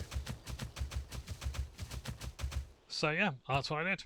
I finally put this together, so I've only got 32 more guys now to put together. And then I have, basically, Warriors of Chaos Army. I've also got, oh yeah, I got a, was it, like, Fenril, I think it is, Fenril Miniatures, Chaos Champion. But because he stands diagonally, and he's already attached to the base, it's like, oh boy, this is really, really hard to do, put together. So it's like, oh no, he's kind of...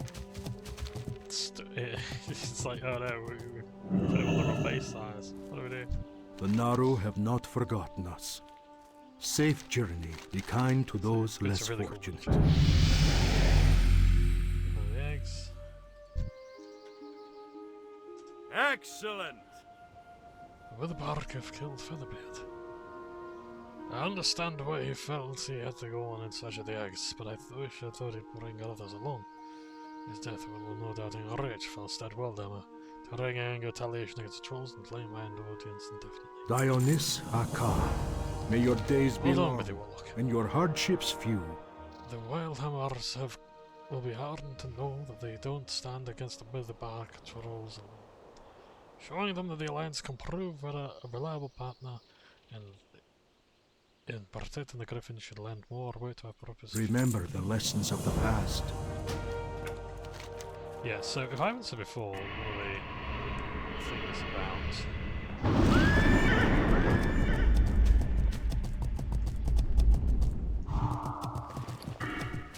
One of the things about WoW stories, like people say that, oh, WoW doesn't really have a story. It's like, yes it does. If you read the lore, or if you read the text, yes there is a story. It's just that it's a lot less centralised. And even then, you can follow an entire quest chain that takes you all the way up to about, like I say, about level 35 to 40, with the missing diplomat. And that takes you to the whole Onyxia sort of stuff. And yeah, you gotta read about it in the books and the comics and whatnot. It's not great that you have to, but... What's on your mind? Yeah, the point is that there is a story there, and you can't follow it. And this is another part of it. It's like, but I will say, the stories aren't really there for you to conclude.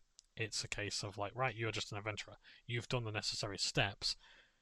Now comes the boring diplomatic stuff that gets covered in the novels or whatever by the other characters. Sharpbeak wasn't there. That is bad news. But it is good news too. And it's good that he was not on the altar Azul for the Vale Branch trolls and known for performing sacrifices. I thank you for all your aid, but I'm afraid I haven't even got a task ahead. Safe travel! That is Grimshade. Take this feather to Darius Grimshade the Diviner. The Diviner.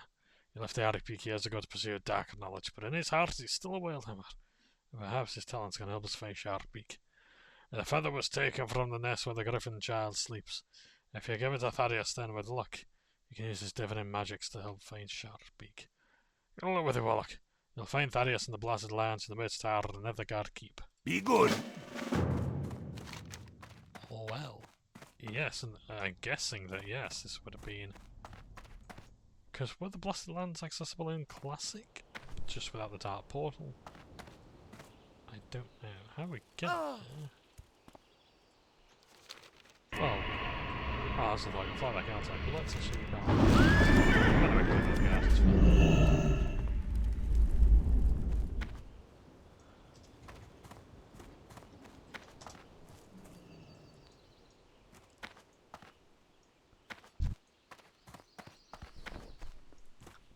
How are ya?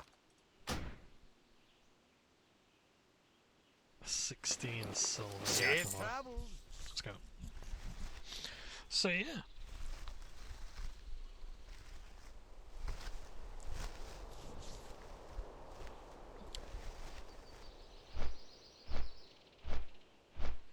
The stories are good, and there are general stories. It's usually just zone to zone, like some of them are even overarching, which is quite impressive. Again, I want to stress that I said this quite a few episodes ago, but the reason why there is story in these MMOs, the reason why you get quests, is to facilitate grinding, basically, to facilitate killing enemies. And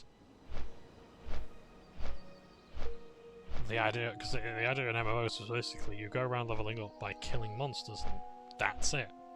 The quests aren't really all that good, if there are any or many. And it was just a case of like, it was more to that individual person. Having an overarching plot like this was relatively new to WoW, to MMOs rather. Again, like the impact that you will have from Elwyn Forest to Dustwallow Marsh is incredible, and that ties into a raid you will later go on to do. This story then becomes important rather than the Lich King, because that's the return of Aryan Rin. You know? Oh, nice, we get to see this place as well. So obviously that's not a friendly location, but that's where like the Syndicate and the other ones are. I forget the name. Do I have their reputations here? Ravenholt, and yeah, I think it's Ravenholt there.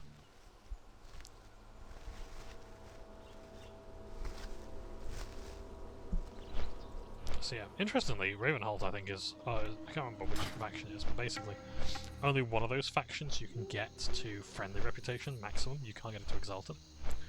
There's a hard limit, which is very interesting. It's, I think, the only faction in the game that does that. Likely because it doesn't expect you to do it and there's no rules for doing it. But yeah, those two were part of the Insane in the Membrane requirements. I love Insane in the Membrane. I'm so proud of it. It's like, I say I'm proud of it in like a really nerdy, sad way. Because it requires you to know life the game. But I'm happy to do that. I will always take Insane in the Membrane over whatever we have in the current game of like, you play the game when we tell you to. If you've got 1 hour or 10 hours, you will only play the game when we tell you to play the game. I hated that in Battle for Azeroth. I like world quests as an idea. The whole Azerite thing, well, I wasn't too keen on the Azerite thing, to be honest. I was in Legion, I can't fucking remember anymore. No, there's Battle for Azeroth. Yeah, the Azerite and all that shite. I was really just not into that at all. I don't know what Midnight's gimmick is. I really hope it doesn't have anything like that, but I'm sure it will. I'm just not bothered about that anymore. That's not my cup of tea. I'll do mythic content in one, I'll give it a go, but... Well, I'll see actually, to be honest, because I've yet to play Midnight. I really do want to focus on Classic, which I'm thoroughly enjoying.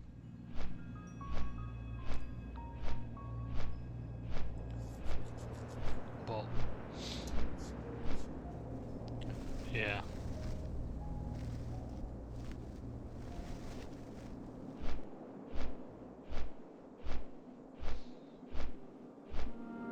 I don't know what else to tell you, to be honest. Warriors of Chaos are going great. Which I'm putting way more together. Cheat Stealer Cults is going fantastic. I genuinely don't know what to say. Got much else going on. Oh, Warhammer the Old World, there's possibly going to be another, it might be a revised edition, like 1.5 edition or 2nd edition. Nobody quite knows yet. There's rumours, but not much going on there. There's a lot of leaks and everything I'm hearing about. I'm just not interested. I'm really not interested in leaks at all. Like, oh yeah, people are leaking. Yeah, there's the idea of like there's leaks for a Spyro 2 game. Sorry, a new Spyro game. It's like Spyro 4 or whatever. I'm just like, the amount of times I've heard that. Like this, I really don't like the Spyro subreddit for that sort of thing because it's just constant Spyro leaks. Like, talk about the things that are there. There's plenty of things to talk about.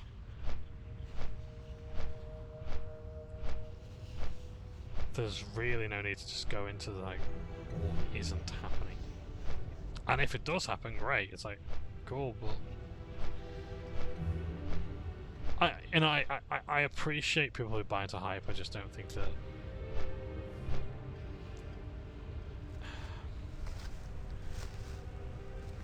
I don't like hype myself. I'm a fairly miserable person in that regard. But on the one hand, like yeah, like people enjoy things. That's a fine attitude to have. But at the same time, I'm just like,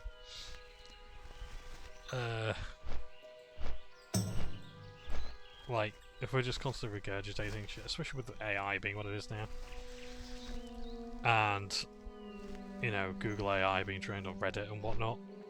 When people start regurgitating shit and whatever, and it's coming up, and then people using that to post articles and whatnot, it's just a constant feedback loop that isn't really necessary.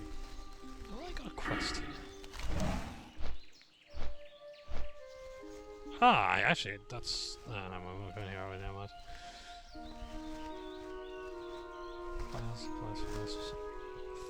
The mage tower.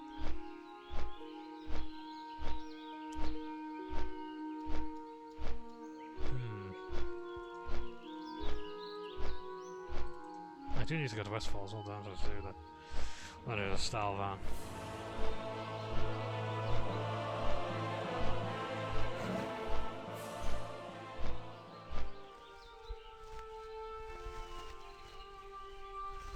So level 47 quests, that'll give me a fair amount of XP, I hope. Because it doesn't tell you yet.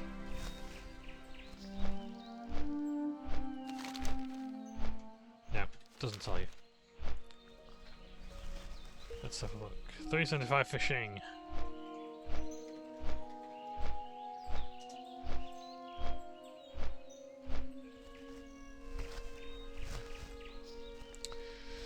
So yeah,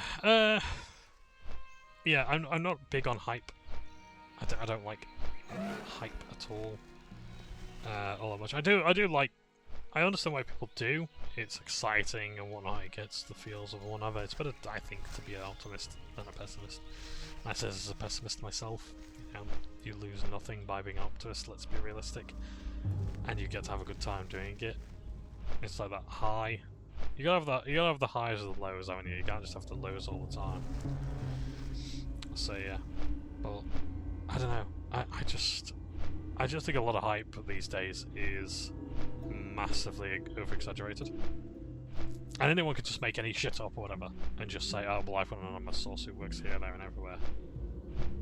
I'm like, oh, God. And as well with the Spyro fandom, a lot of these are like from people who don't work at the companies that are making the games anymore. So it's like, well, this doesn't matter. You've got all the information.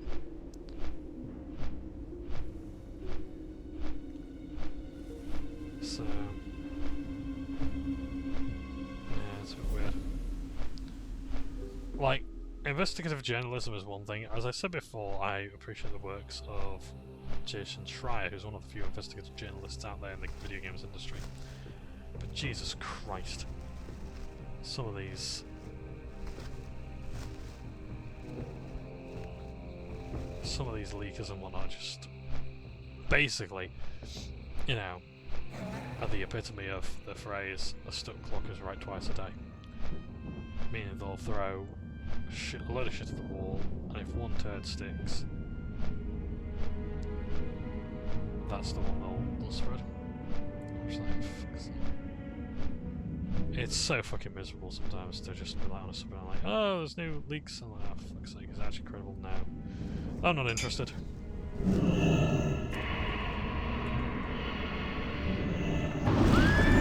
what they need to do is just can't because again they have that. Nice. Fish in the offhand. That's cool, I like that. I like that a lot. I need to repair my gear as well.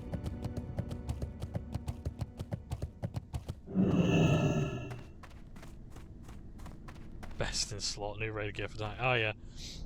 Oh, that's something as well. Yeah, in Super Shrine Cavern, there's a boss that people hadn't discovered for ages because what are the odds that you've actually got to do some fishing to dredge it out of the water? I think you gotta have a high enough fishing skill as well. So yeah. Here there. Withywarlock, you come bearing a gift. Off with you. Yes, this feather belongs to a fine griffin, one destined for great things. If it can survive adulthood undamaged. If to find him, listen close, brave Warlock. Hey, good. We'll find out where your griffin is, but first you have to do something for me. There's a troll in Withywarlock, Necrom Gutcher, who possesses a medallion I'd very much like to study. Bring me that medallion and I'll use my bird's device sharp beak. Withywarlock is across the oceans of the western deserts. Off with you. Right. Okie dokie. Oh.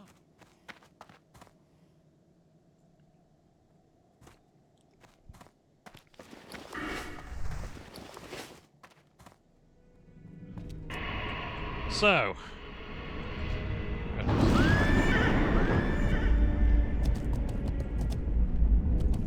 Need something? Well then. Greetings. Can I? Yes, I can. I guess I can. That's one you can make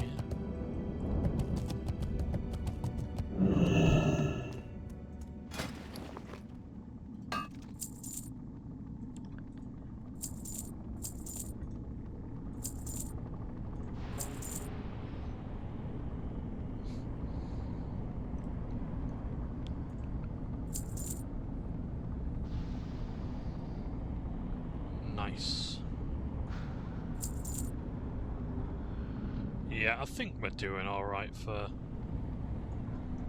Yeah, I think I'll just pay for my repairs.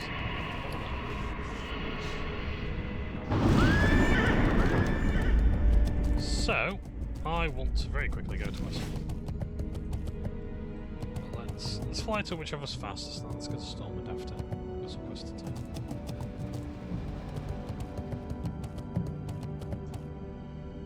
You need something?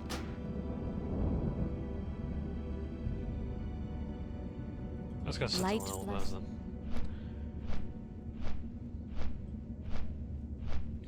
So yeah.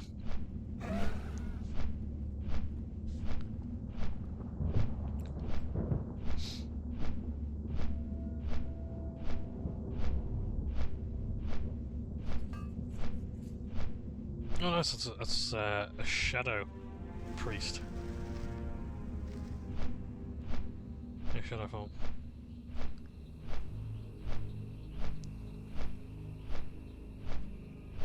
That's why their griffin looks like that. It's really cool. So it reduces your damage taken by 50% and increases your damage dealt with short spells. It means you can't cast holy spells either.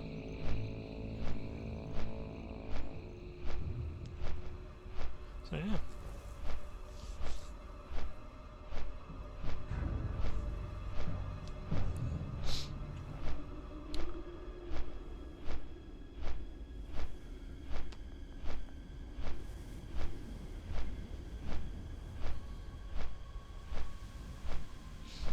Can't think of much else is going on at the moment.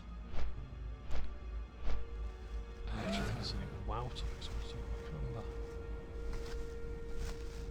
There's one thing that came to mind.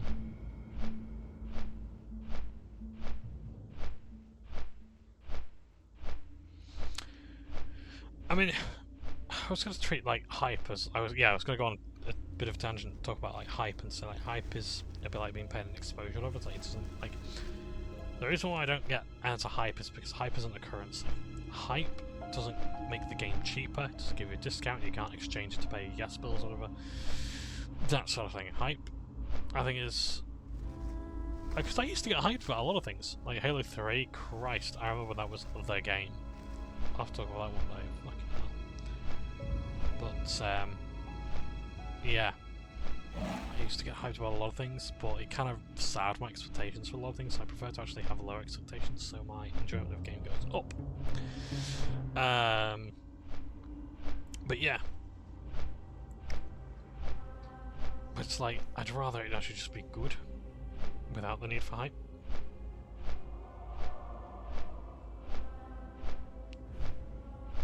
So yeah.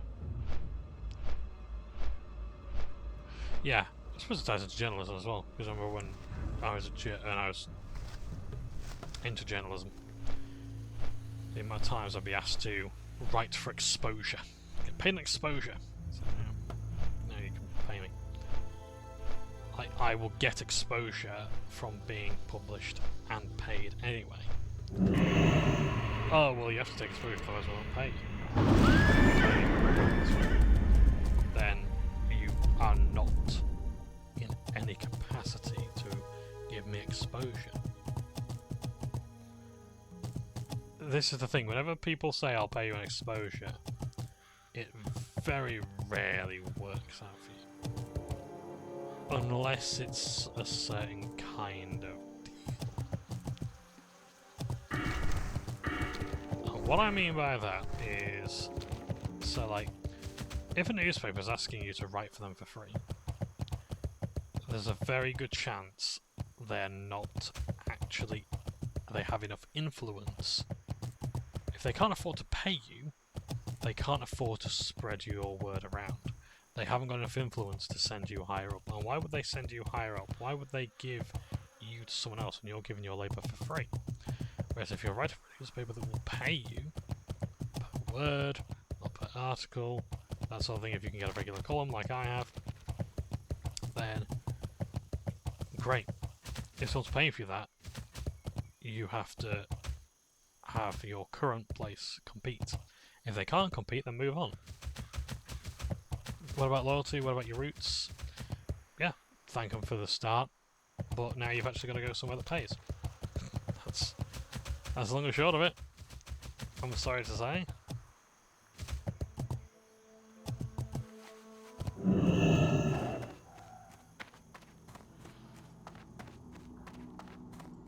Yep, don't forget them, but...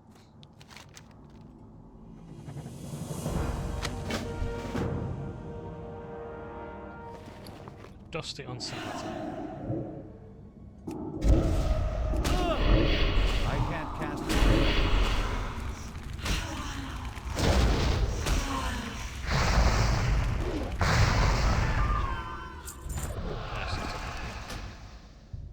To the Honourable Headmaster Krillian, my former master, I write to you so that you may know what your apprentice has been doing of late. Paying here to your advice, I sought to build my own knowledge and wisdom through travel inside the gates of our beloved Stormland. My journeys... just for me a second. Where's this old quest? Dark Deltry in Dustwood. No, wrong one. And a residence in yes, my journey took me to many places. I've decided to take up residence here in the lovely town of Moonbrook. The surrounding fields of Westfall are most beautiful as the harvest approaches. Just within a few days of my visit, I found myself tutoring the local children in nearby farmlands. Lessons went so well, the town mayor commissioned me to run the school, and construction began of a brand new schoolhouse. Silver pine to Stormwind and House Moonbrook. I would have guessed I would see so much of Azeroth. Warm regards, Stalvan, Mist Mantle.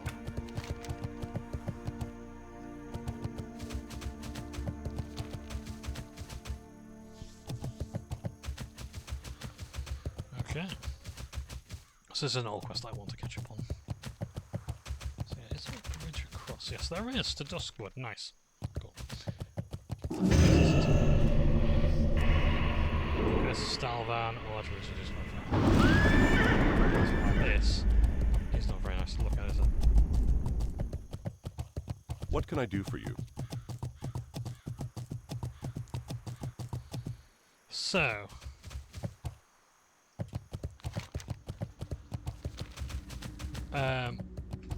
yeah. So if you're paid an exposure, it's very rarely going to work out. It's one thing to be like a guest speaker or a guest on a podcast.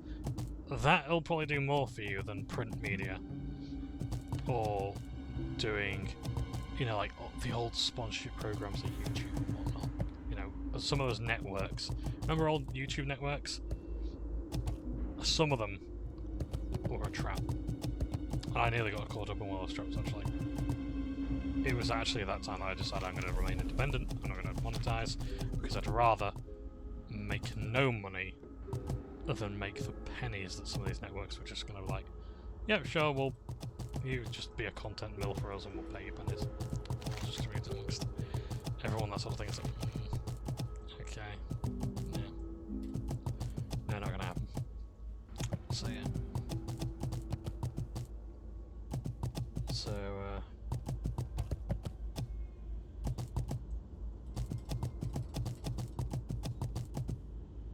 yeah, interesting times back then. Very interesting times. So, yeah, the only thing that I think really now when exposure sort of works as a means of... I just realised I can't zoom in. Yeah, the only thing I think now that works is with exposure.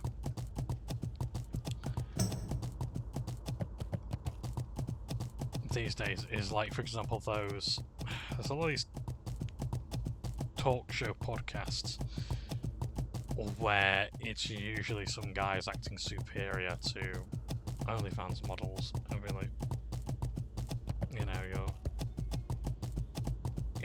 but you're doing these things, you're affecting young men, and you have no self-esteem or respect, things like that, whatever.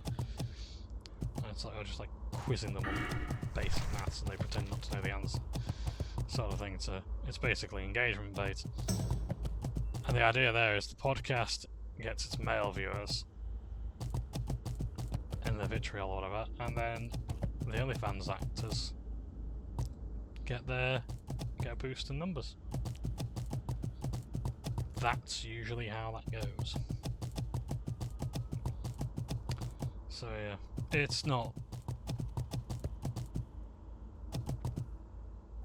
great. So yeah, if you're gonna work for exposure, for the love of God, make sure that you've got you're writing from multiple sources, that you're keeping the rights to your work, all that sort of thing. Don't surrender your copyright. Don't surrender any of that sort of stuff. How are you? Good day to you. I remember you. You're the one who was asking about that Stelvan fellow. You ever find out what you're looking for? See you later. Interesting. So the chap did spend some time in Moonbrook after all. It was rather odd the letter never got delivered. Unless I should look at the registry. Have a good one. Oh my, must have missed the first time. In the registry, right beneath the first address for Starvans, there's another one listed, only partially scratched out. Looks like it was headed to the Lions Pride over in Goldshire. Might want to check over there with Withywarlock. See you around. Well, that's for the name of Stalvan.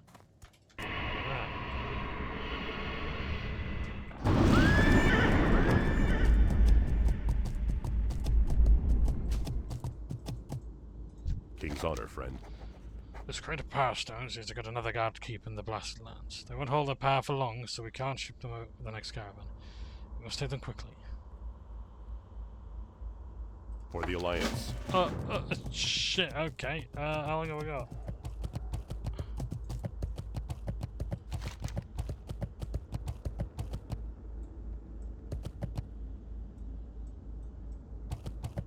Hello.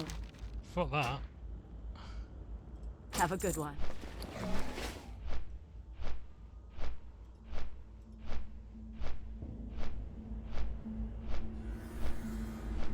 Alright, doesn't matter. Federal Conquest ain't gonna get me that much money. So. Yeah, so. If you're going to do.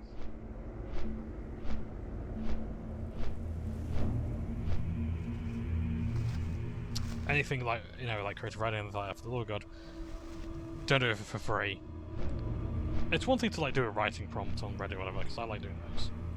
But it's as Harlan Ellison said, pay the writer. You know? You pay the director, you pay the gaffer, you pay the sound guy, you pay the composer, you pay the lighting guy, you pay the actors. You know?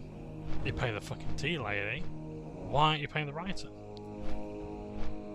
Because bear in mind, he wrote a script for a film or whatever, and he wasn't being and like everyone was being paid to do the behind the scenes sort of stuff, or like an interview, but they weren't paying him to do it. So what the fuck, you know? I think it's incredibly disrespectful to not do that. Absolutely pay the writer. Don't think your work isn't worth being paid for. Don't get me wrong, I don't think everyone's just entitled to like, I put in hard work and therefore the hard work deserves to be rewarded. I think it's a case of, does it provide value? Is someone going to pay for it? Be careful. But it is the thing, even with like piracy, I'm one of these people who was like, look, if you're going to boycott something, or whatever, you're going to pirate something, fine. Greetings. One, be honest about it. You're doing it because, you know, I don't mind. I suppose we could just fly back. Yeah, let's do this. Farewell. Fly back. Oh, still, yeah, I've got 50 seconds left on that. Great. So if you're going to pirate something or whatever, okay, I guess. Ooh, nearly exalted with Stormont. Nice. Only a couple more quests to do, I reckon, and then we'll be all good. Anyway, what was I saying? Yeah, so it's like with piracy. I'm generally fine with piracy, or whatever, if you admit you're a cheapskate. But at the same time, and like, don't get me wrong, I'm absolutely fine with people pirating media. It's like, well, look, if you're not going to sell in my country, that's fine. I'll pirate it, and you don't get to complain that I'm accessing your art elsewhere. However, I think it's a bit of a Streisand effect. Well, let's say, well, if I created something, let's say I make this video, and I put that out there, and I say, no, I don't want this video. I'm going to take this video down. And if I see it re-uploaded somewhere else, do I have a right to take it down?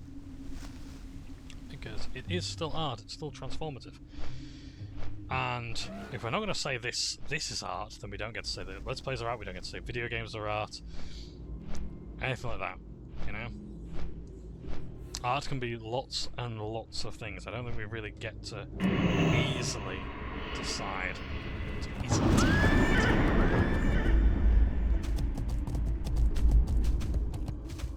I think even like a lot of modern art that people don't like or whatever, like there was like a painting with like a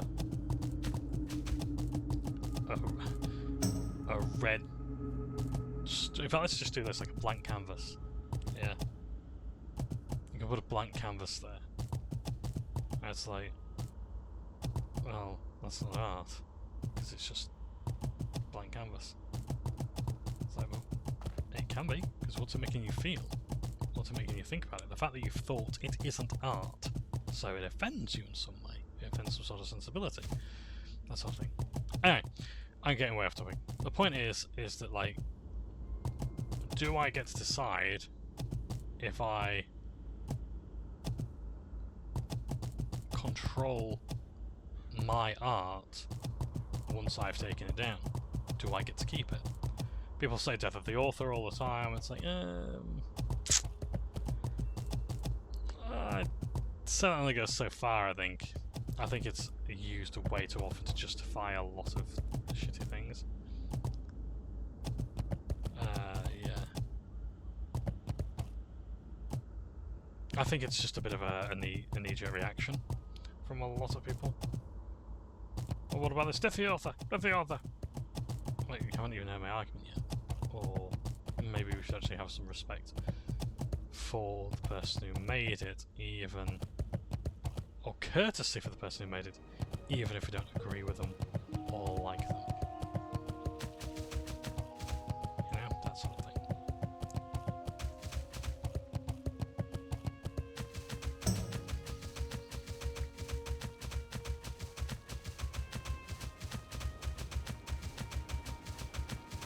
So, yeah, that's my feeling. Not much to say there, really. But yeah, I think at what point do you get to do it? I know there's been a lot of controversy recently with, lately with Japan. I think there's some game or media that they really want to be protective about. I think it's anime. There was a bit of controversy about how, like, Japan really doesn't want people pirating their media, because they have such a... I won't say respect, I would say that in the same way that, like, helicopter parents are respectful of their child, but they have such a very profound attachment to their media that they really don't like piracy. It's part of the culture where it's like, no, we don't want anyone having access to this if they haven't paid for it, if they haven't supported the creators and whatnot. I thought, well, what if I can't get in my country? Well, no. Like, this is the author's child, and, like, you're abducting the child and whatnot. And I sort of get that mentality, but at the same time, it's like, it's a copy of media, not a real person. But, like I say, is this the appropriate forum to change another completely radically different culture to mine? No. And even then, would I want to? No. There's some aspects of cultures that I would probably want to change if I had the power, but obviously I am not qualified to do that, and I'd want to make sure I only acted if I had the proper advisement to do so. Again, going really, really deep. This isn't what we need for mental health. Well, the Men's Mental Health Month, is it? You want to have a nice chill time. It's a nice chill time. Maybe a bit of catharsis, maybe a bit of rage, a bit of healthy anger, a bit of wah. But beyond that, just a nice, chill time. Because I'm trying to be calm, not too chilled out. Getting a healthy amount of rage, healthy amount of anger, but ultimately realising that I can't fix all the problems of the world. Ooh! Well, I never. This is the Darkmoon Fair. Isn't it fucking shit? I'm listening. Hey, Sage is here. What can I do for you? And you are... Time is money, friend. Yo! Keep it real. Have a good one. This is the Darkmoon Fair. Well met. Light bless you.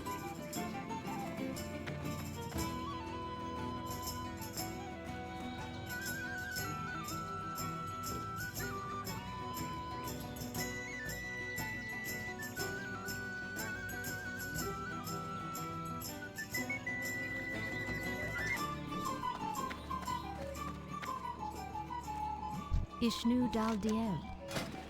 Farewell. Ah, I've been expecting. Food, thanks. So yeah, so you get some interesting foods. Go in My peace. goods are of the highest quality. And you get some drinks as well, like Dartmoor Special Reserve. Office Fair Be careful.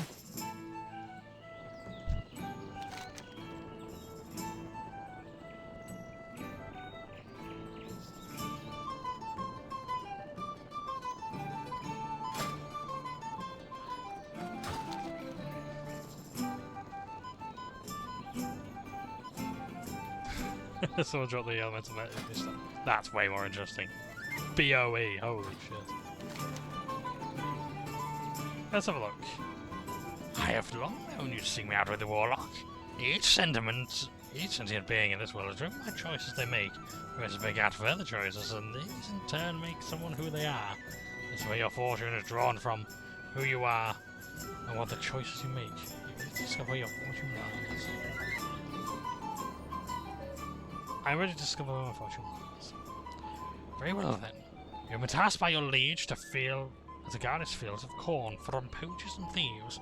One night on patrol, you stumble across a haggard man in threadbare clothing stealing corn from the field. You quickly confront him and he immediately begs for his life. He claims he is stealing the corn to feed his family since the lord of the land, your liege, demands too much in taxes. Your liege is indeed known for his harsh taxes throughout the land. So you get 4 choices. And at the end of these, you'll get a buff for them. I would slay the man on the spot as my liege would expect me to do, as he is nothing more than a thief and a liar. I would turn over the man to my liege for punishment, as he's broken the law of the land, and it is my sworn duty to enforce it. I confiscate the corn he has stolen and warn him that stealing his path towards doom and destruction, and let him go to return to his family. I allow the man to take enough corn to feed his family for a couple of days, encouraging him to leave them. As a warlock, I'd probably slay the man on the spot. But that would actually happen too easily. I could take his soul. But I turn the man over to my liege, and that therefore, makes me look good, right? Yeah. I could take the corn for myself. And that would get me favour with the... Yeah, let's do that. I confiscate the corn he has stolen, warn him that stealing is a path towards doom and destruction. I let him go to return to his family, and I get a free meal. Your brother seeks to join the ranks of a prestigious military order you are already a part of. Though you are sure that his commitment to his loyalty, his talent and ability to perform the arduous tasks the order is questioned.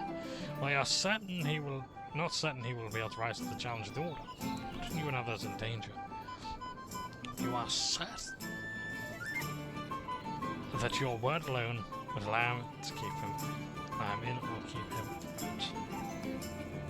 I get 3 choices this time. I was speaking as my brother joining the order, registering a permanent breach in our relationship. He would be a danger to himself and those around him, and that is too great a risk, hoping you would improve over time. I speak for my brother joining the order, potentially risking the safety of the order. I could help him with the order's regiments, as I have faith in his ability to adapt and learn. I would create some surreptitious means to keep my brother out of the order, and I can keep him out without saying him being any of the wildest advice to him and our family and the bonds. So why would you choose that one and this one?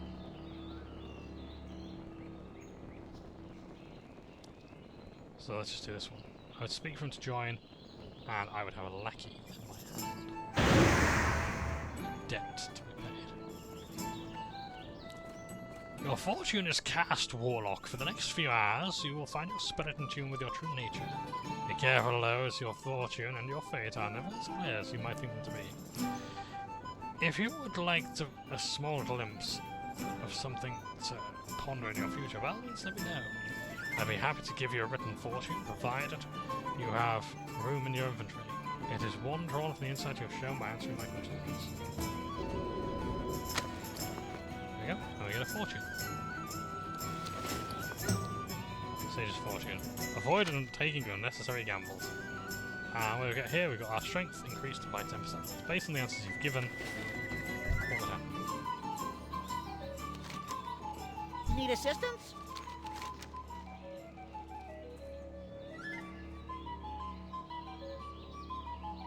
Off and away. Come get the voodoo. Relax. Let's have a look. Hello and welcome. I'm afraid my booth is not open. Many repairs are needed. I am still bound by blood oath to put a smile on your face. So please, smile, or I must cut off my hand and consume no living flesh until it regenerates. Okay. Be seeing ya. So basically you hand these items in, Spirits, be with you, man. and he'll give you damage. You be careful, man. Yeah, it's an excuse to do daily quests. That's literally it. But this isn't the fun and games that you got in Catalysm Patch 4.3. Hey there.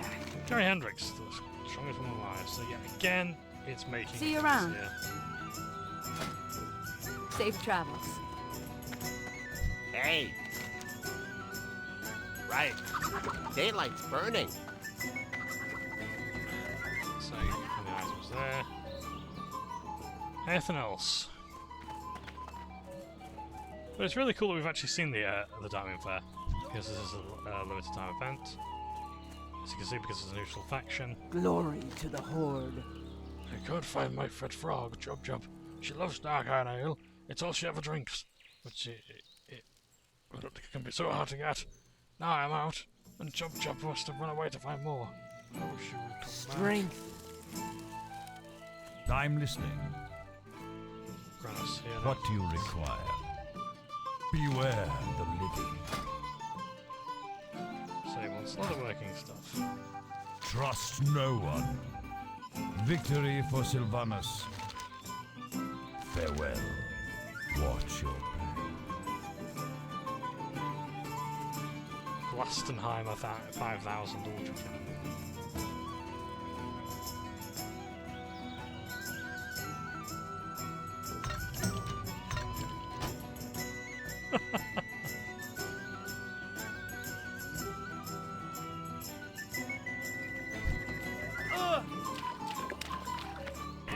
So you got to land of the ring there. If you do, I think you get some diamond prize tickets.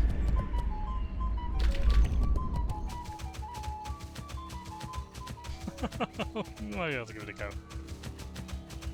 But yeah, I think the Diamond Fair is on every week, and I don't know if it's is it actually the... Yeah, I think it's the first weekend of the month that the Diamond Fair is on. Yeah, so it starts the first weekend for a week. So this is like day 2 at the time. So, yeah, it's alright. It's a chance to do your quest and all, but it's not as good as in Catalysm. Don't really get a whole lot of anything to do as such. In Mulgore, the Darkmoon Fair will appear if you're on the Horde. Any other stuff here?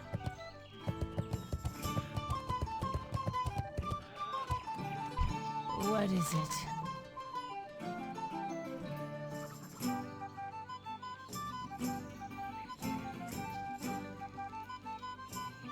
Dark Lady, watch over Hey, you. how you doing? Be good. Ah, I see. So you get the prize. Keep it tickets. real. So you get Darkmoon Flower, a minor prize, last month's button, another prize, or a Be story. good. So yeah, and you get reputation up as well. And yes, you gotta get reputation. Sailing the Membrane. Hello. Safe travels. Stalvan. Sure sounds familiar. See you around. My name's Stalvan. Rings a bell. I remember now many years back on a stormy night, a messenger came in seeking refuge for the night. In a stroke of moonlight, a man ran down the stairs screaming, his face fell with fear. Still wearing his better clothes, he disappeared into the downpour. He was hasty, forgot the letters in the chest upstairs. He never returned for them. One remains that from that Stalvan fellow and headed for the canal district in Scotland. Himself to it. Have a good one. Okay. So I'm gonna look for his box upstairs. There's a whole lot of advice on me.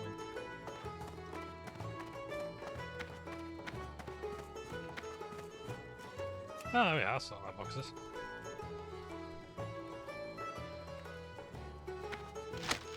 Open letter. Dear noble sir, word of your need for a tutor of your children has travelled to me up here in Goldshire.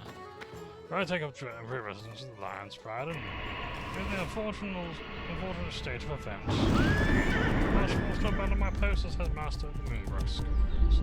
Please accept my application to serve as your tutor for the offering, and Master Quillian of the Academy can speak to you my abilities. I shall travel to meet you in person when the winter rains subside and the roads stay off towards. Till then, style man this mountains. So we're gonna go up here now. We can take Wilson first. Let's also see the count here as well. I'm probably gonna have to make this a shorter because things I'm really quite a bit tired. I woke up really early this morning for some reason.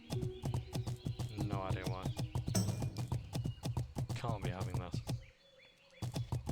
Utterly ridiculous is what that is. So,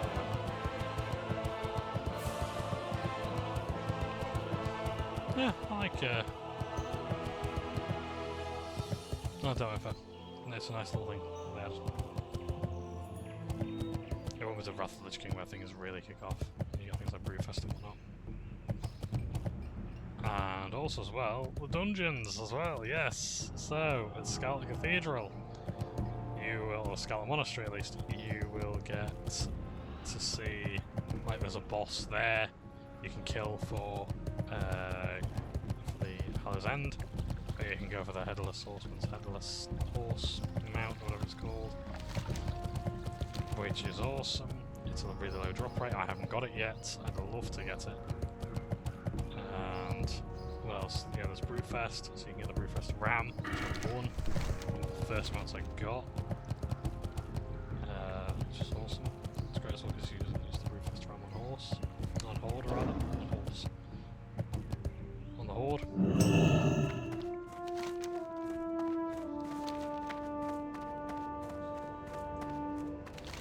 How have we killed this guy anyway for? Or was it him? Hey there. Salutation with the Warlock. I tried stepping on my handcuffs, then decided to leave it. Safe travels. Ah, splendid. This will have to be cleaned, of course, but you really have to do something. I have someone to prepare the tuner and place it in our collection post-haste. I'm sure that you will agree the Crust is as grand as our collection. See you later.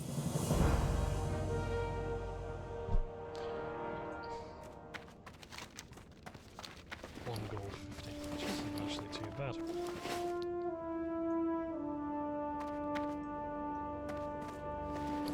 It might not seem like a lot, gold 50, but when you're this fucking poor,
There's not much else going on in gaming that I can really think of to tell you. Warhammer Schools event has happened. There's lots of discounts on Warhammer games.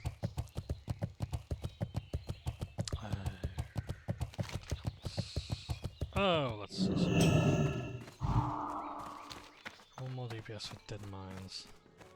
Oh, I thought it was in the Union chat. That was my logged onto now. I'm going to very quickly check. King's honor, friend. Light be with you. Is there anything here that I can... Oh, terror. AoE. Fear. Death Coil. To run in horror and take damage. Oh!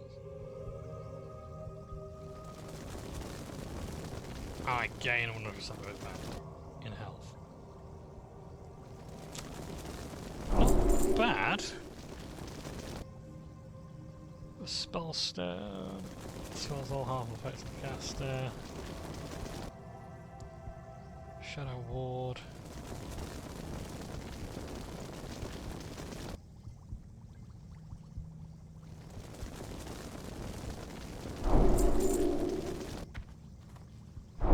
Careful.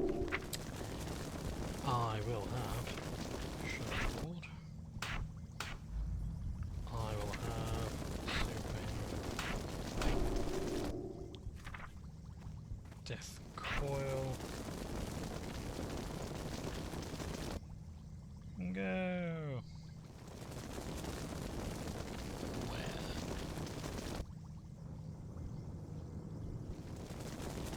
Where my thank emoji? Emoticon rather. I would learn some new skills and whatnot, but I don't think it's really necessary right now, so skip that.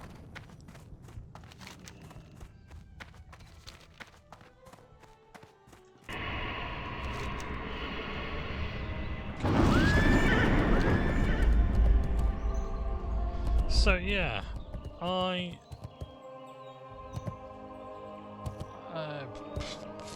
forgot my points, but yeah, gold, that was it.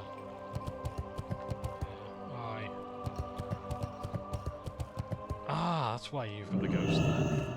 You need something? What have we got there? Let me take a look at that. See you later. Got some nerve bringing this here. Have a good one. My father was the caretaker of the estate long before I was. He had to mop up the blood after that massacre. But that's neither here nor there. The last funds of the Flint Ridge Trust have dried up. The last of the family possessions are headed for auction. Blame the tax vultures. I guess if you're really itching to learn more, you're free to look through this junk. Who knows what you might find. Be careful. Back to seconds. Slowly slide off the lid off the crates.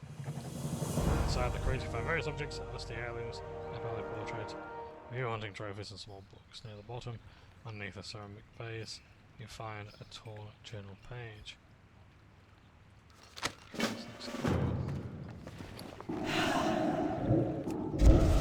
Legend of Stone and Rust.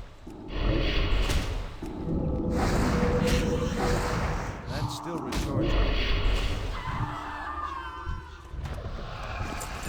Nice. Sorry, tickling nose. Right, what have we got here then? We got something else, didn't we? A torn journal page. A journal page. Where's that then?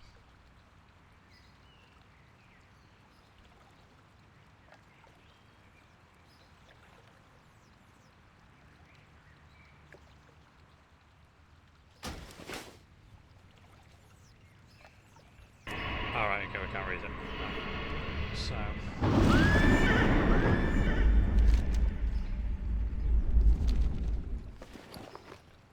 Oh.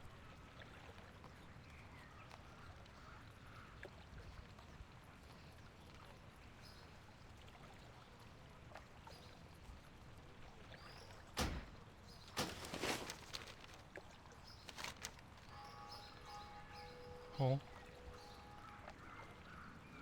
Oh, Marshall Haggard, okay. Well, wherever that's gone. Nope, I can't see it. Oh, there it is. It's the bandage. Giles. Oh, that reminds me. I got two things to talk about. Anthony Stewart Head has sadly passed away. Due to complications of pneumonia, he lost his spine. He played Rupert Giles in Buffy the Vampire Slayer, and is one of my favourite actors. He's a really honourable guy. Very good singer as well. Giles, the boy, seems a bit rambunctious and will be a challenge to educate. However, the elder daughter, Tila, seems exceptionally smart. I couldn't help but notice her captivating beauty as well. She's on the cusp of womanhood now.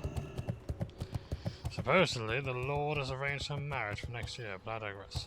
This week I will accompany the family to their summer cottage near the Eastvale, logging camp in Elm, close to the Redridge Mountains. I hope to write all while Redridge is too.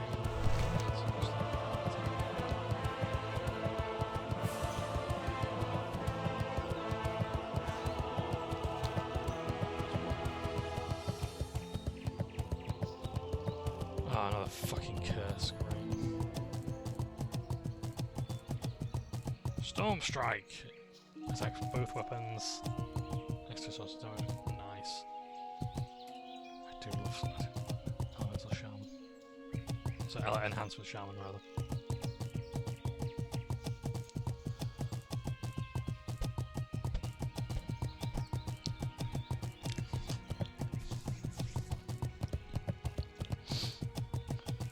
So, yeah.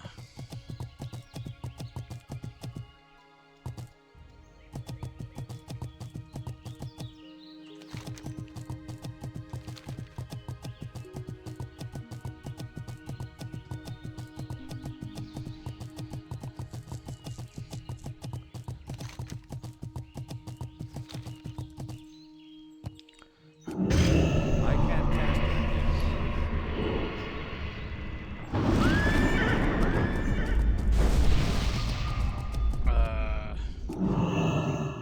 cast it yet. It's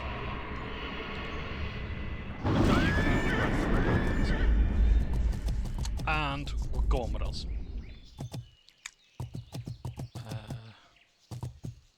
Yeah, forgot my point. Oh, yes. Speaking of another death, one of my heroes, John Blanche, has passed away. Warhammer artist and incredibly talented artist. He did a load of really awesome, iconic art for Warhammer. And he's done other things as well. He has his own paint range with the army painter, I believe. I wish I bought his book before he passed away because it would have gone to his estate. And now I reckon the publishers are just going to eat the funds for it. I'm not sure. I know Blanche was quite ill for a few years following a stroke that prevented him from writing and drawing as well as he may have wanted to. His art style is Blanchitsu. It's very grimdark, very grimy, but his work is nothing short of terrific, and I would hope one day that I can paint a model in his honour. Some people are a bit miffed about, me included as well, a bit miffed about the Warhammer community tribute to him, the obituary, which wasn't particularly great, I want to say. It was a bit lean, fairly generic, but you know what, I'll say the team wants to grieve and whatnot. I don't think anyone wants to particularly write that obituary. And I think anyone who's like shitting on GW for such a, I'm not gonna lie, a bit of a crap statement, is like, it's just constantly going about it. I think it's more interesting in actually hating G-dubs than actually respecting the legacy and life and times of John Blanche.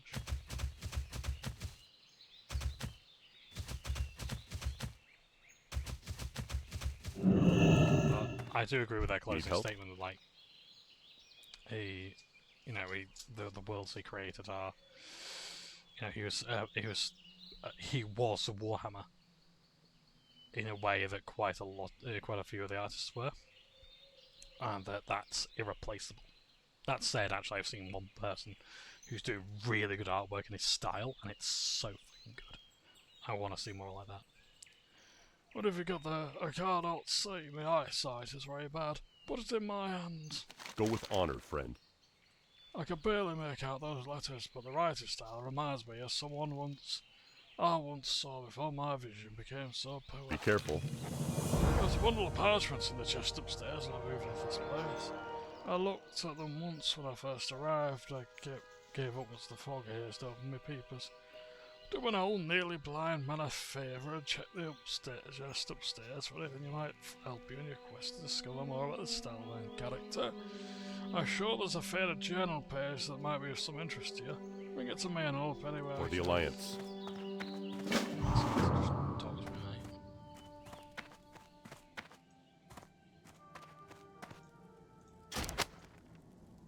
Lethargy of the Orcs. I think we've read Lethargy of the Orcs.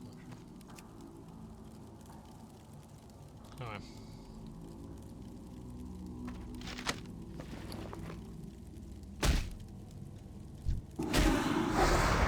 That's still recharging.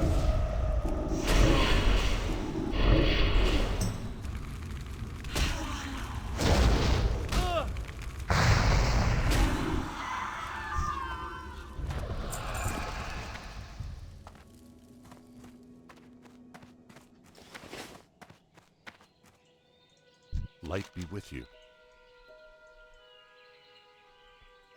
Did you find that page I mentioned a minute ago? Light bless you. You Go found with it! honor, friend.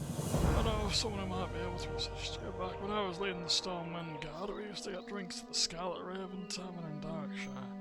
The innkeeper there, Smits, was quite an expert on local law. Show him this page and see what he has to say. Yeah, about it.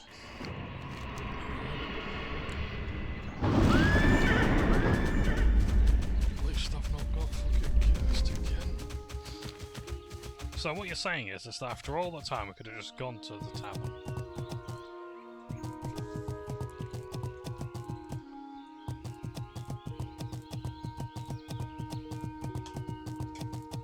And saved ourselves several trips.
I really do hate it. I genuinely haven't got much to talk about though.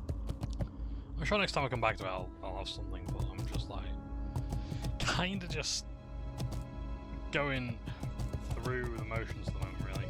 And I'm running out of WoW stuff to talk about. It doesn't help as well, I'm basically just doing an old quest, so that's not particularly great.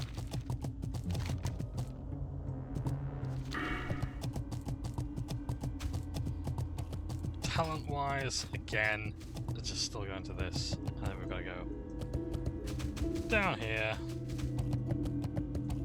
sort of way.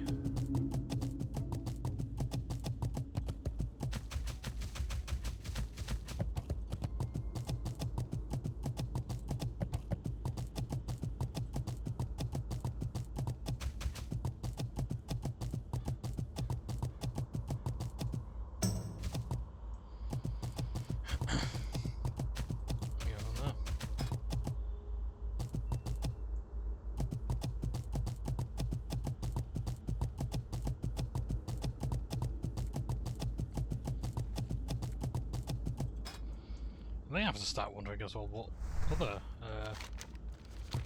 talent trees are going to go into.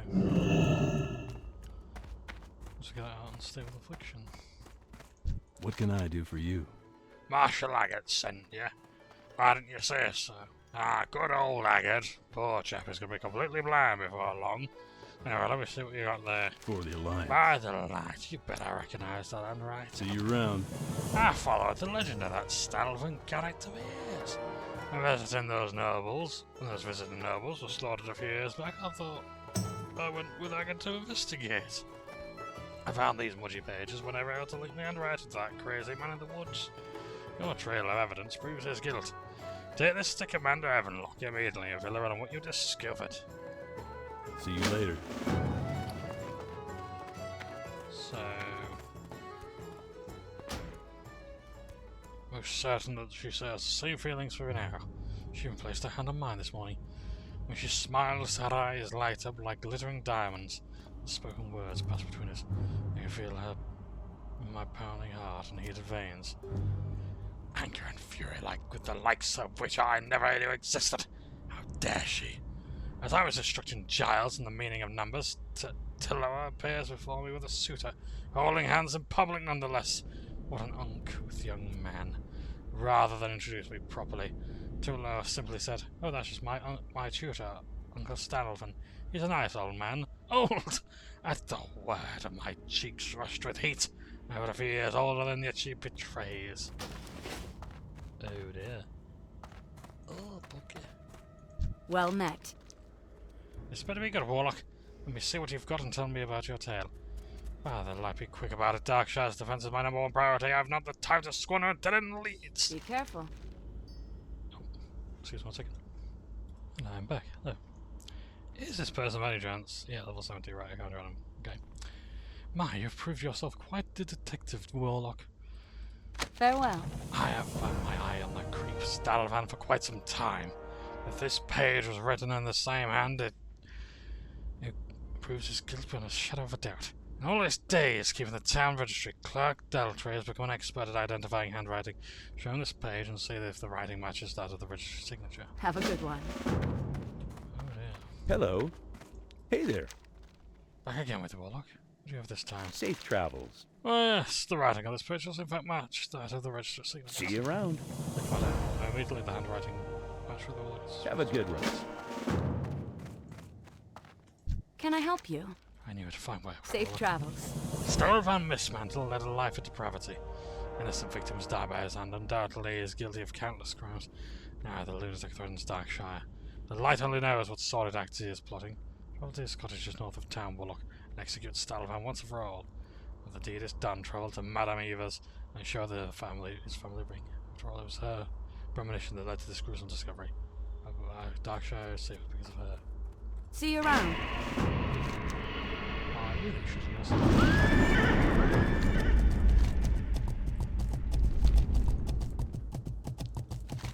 What do you get? You get an axe, which is a really nice axe, or wow, the Ring of Forlorn Spirits,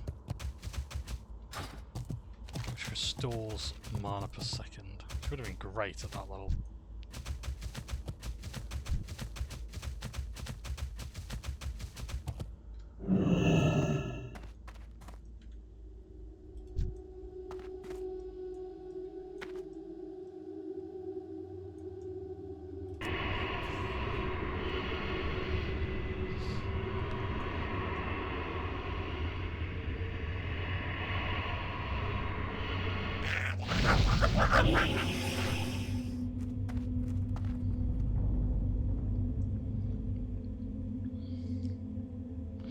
So yeah, now just gotta wait. Sit and wait for Stadalvan to reappear. Loot his corpse. Again. We had to kill this guy several times on the show. We thought we had to kill him several times. And we did not.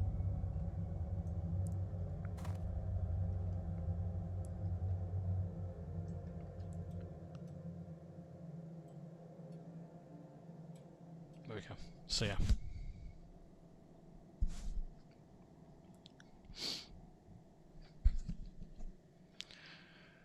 So yeah, probably going to do this quest, to be honest, and I'll have to get off because I really haven't got much going on at the moment and I don't know what else to do. I think it is going to be a case of like looking for dungeons maybe, because I don't know what quest I can really get up to. I can go there. I can't go here yet, I don't think. These are too high level. Am I really just going to have to go down here? I suppose I could. Oh yeah, Ferellis. Okay, we could probably go to Ferellis. Also to Naris. There's stuff here as well. We've got quest zones we can go to. We're not short of things. It's just apparently us to have to travel around so much. But yeah.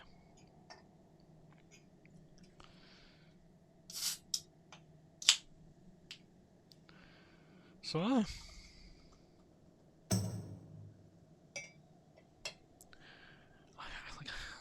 sorry, I haven't got much to report. This is going to be really, really boring to watch, isn't it? Just watching Pistol here, just dancing. This is what it's come to.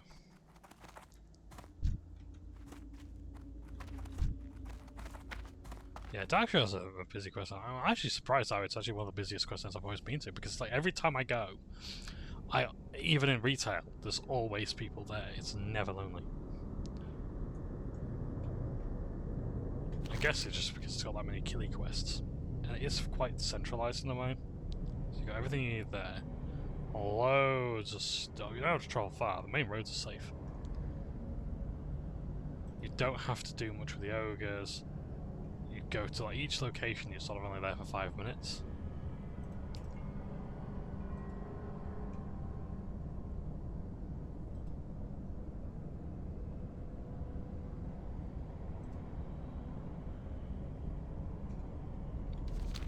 So, come on, Stalvan. Got roughly like half an hour.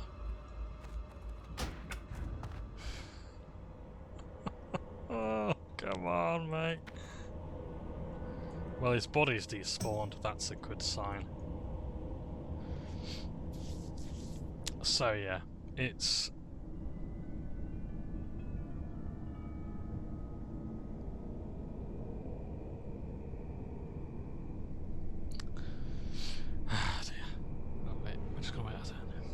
There he is. That's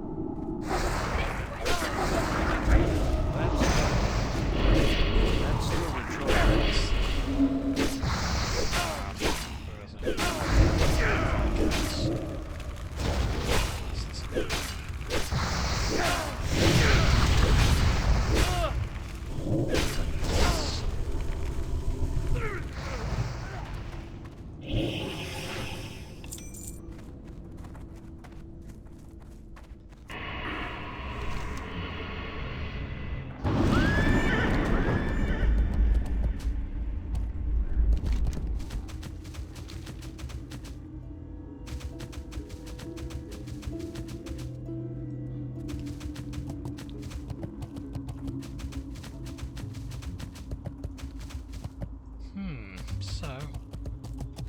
I think one of the good things as well is as you start leveling up again to those high levels is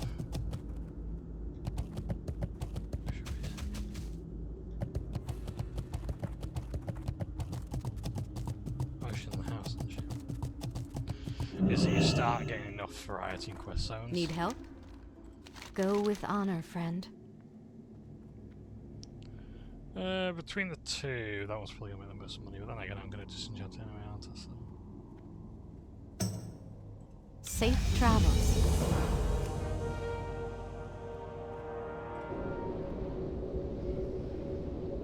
Quite low disenchanting skill, interestingly enough.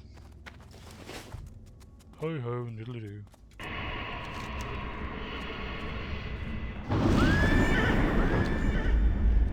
All the pre-quests. No, I would, but I can't right now. Let's make our way to Ferellis and Naris. Then Need help? go. Farewell.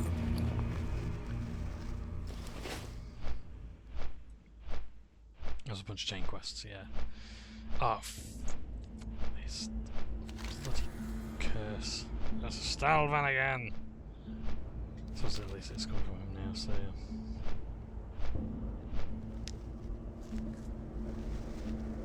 And the Badlands. Ah, right, okay, now. I'm not going to be a high enough level for it anyway. This is the thing. There's not much point going for it. Because I've only got Alderman for 2 levels. And I've got player quest locations I can go to.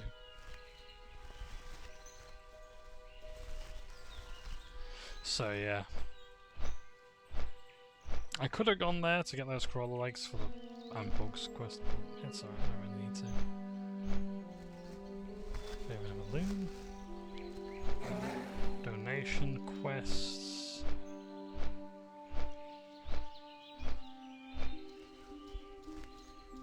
Maraudon. Nether wings. Yeah, I've got stuff I can do. That's gonna be across the pond when we do that.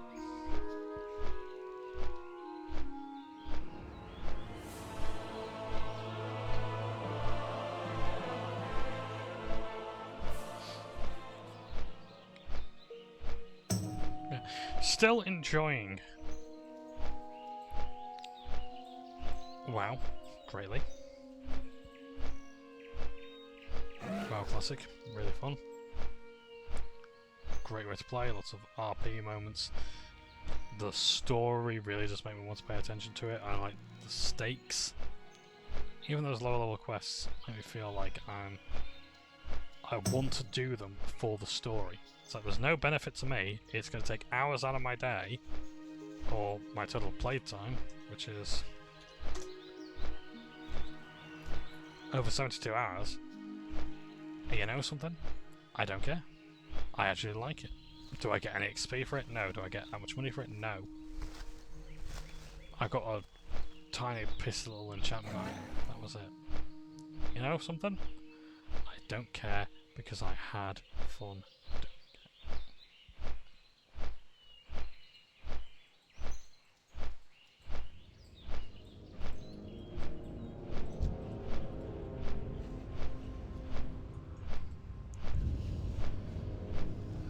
That's the key thing. It really, like, honestly, games like WoW make me fall in love with gaming again at times. Just because it's like, I'm not doing it for achievements, I'm not doing it for this, I'm not doing it for that, I'm not doing it for the loot, I'm not doing it for achievements, I'm not doing it because it's optimized, because I've seen the end game. It really is because I want to see the journey. If you're not interested in seeing the journey, I strongly recommend not playing Classic WoW. If you want a boost to get to endgame, fine, but you will see how quickly you are denied groups. Because we're seeing reports now of a lot of people who are like, yep, they were carried through the first dungeons, and the achievements and whatnot, and now they're actually getting to Tempest Keep, and they can't follow basic instructions. And how they're gonna handle Black Temple? No.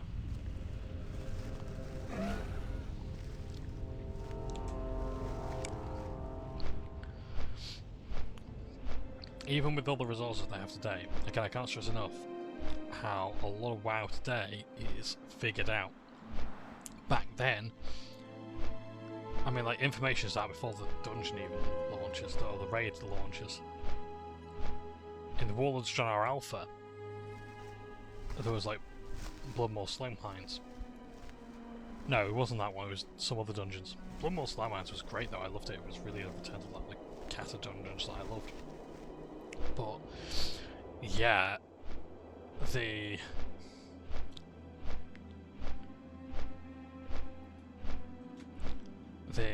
go on.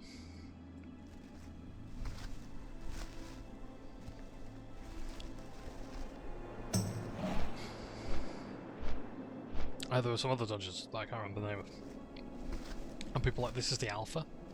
Why are you shitting on people for our great height? For not knowing how to play the dungeon. You know? You're in the alpha.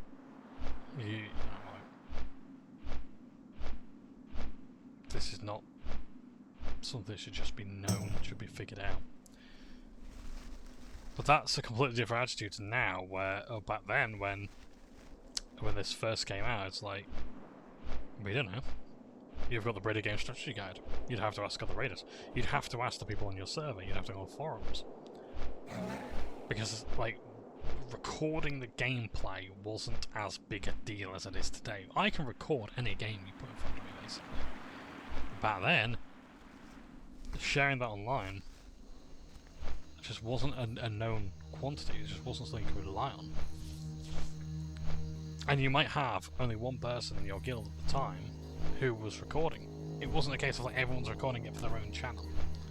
You know? Every raider is a streamer at the same time, and they are streaming to an audience, sort of thing.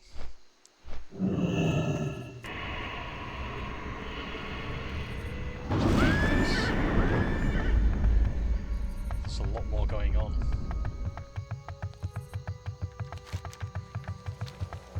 We can abandon that one. Badlands, Regent Run. We can abandon that one. I mean, the light, we're not going to raise the down, so we can get rid of that one. It's a shame, I would love to show that dungeon, but never mind. Maybe some other time. The Carnival Shipwreck in Destilus.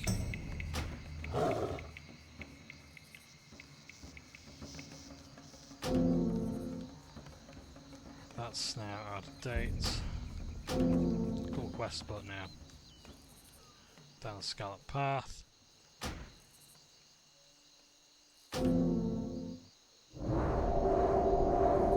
Anything that's out of date, I'm going to basically get rid of. Today at 1900 hours, the Gruul and a Magtheridon Pug Run. Nice, so you don't have to tune for those. First come invites, first served at 11:45 at server time. Yes.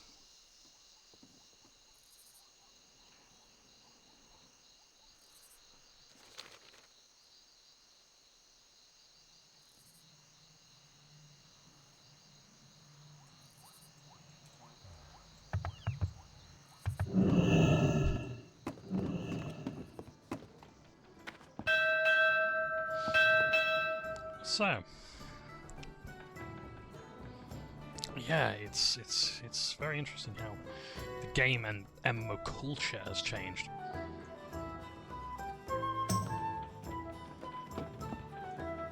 That's why I like this guild, because it really does harken back to the olden days of like, you ask your community before you go on WoW or whatever. You don't see it often here in chat, and it's not, I'm not going to say it's shut down as such, but it's like,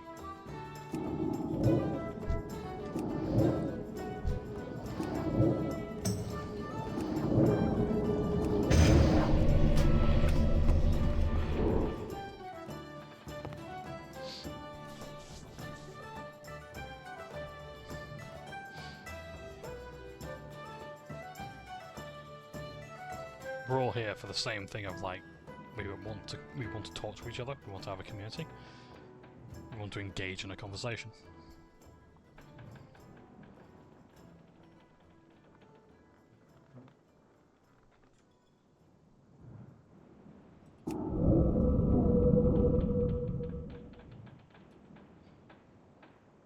That absorbs 400 damage. That's actually not bad, that 470 damage. That's a good, like, what, a third of my health or whatever it's absorbing, roughly. I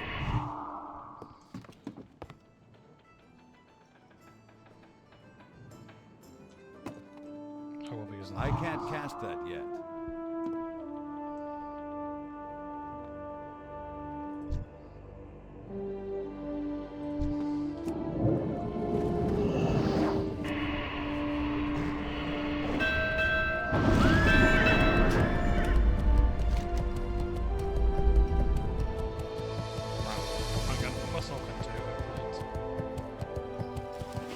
I'm gonna put myself in the next location I go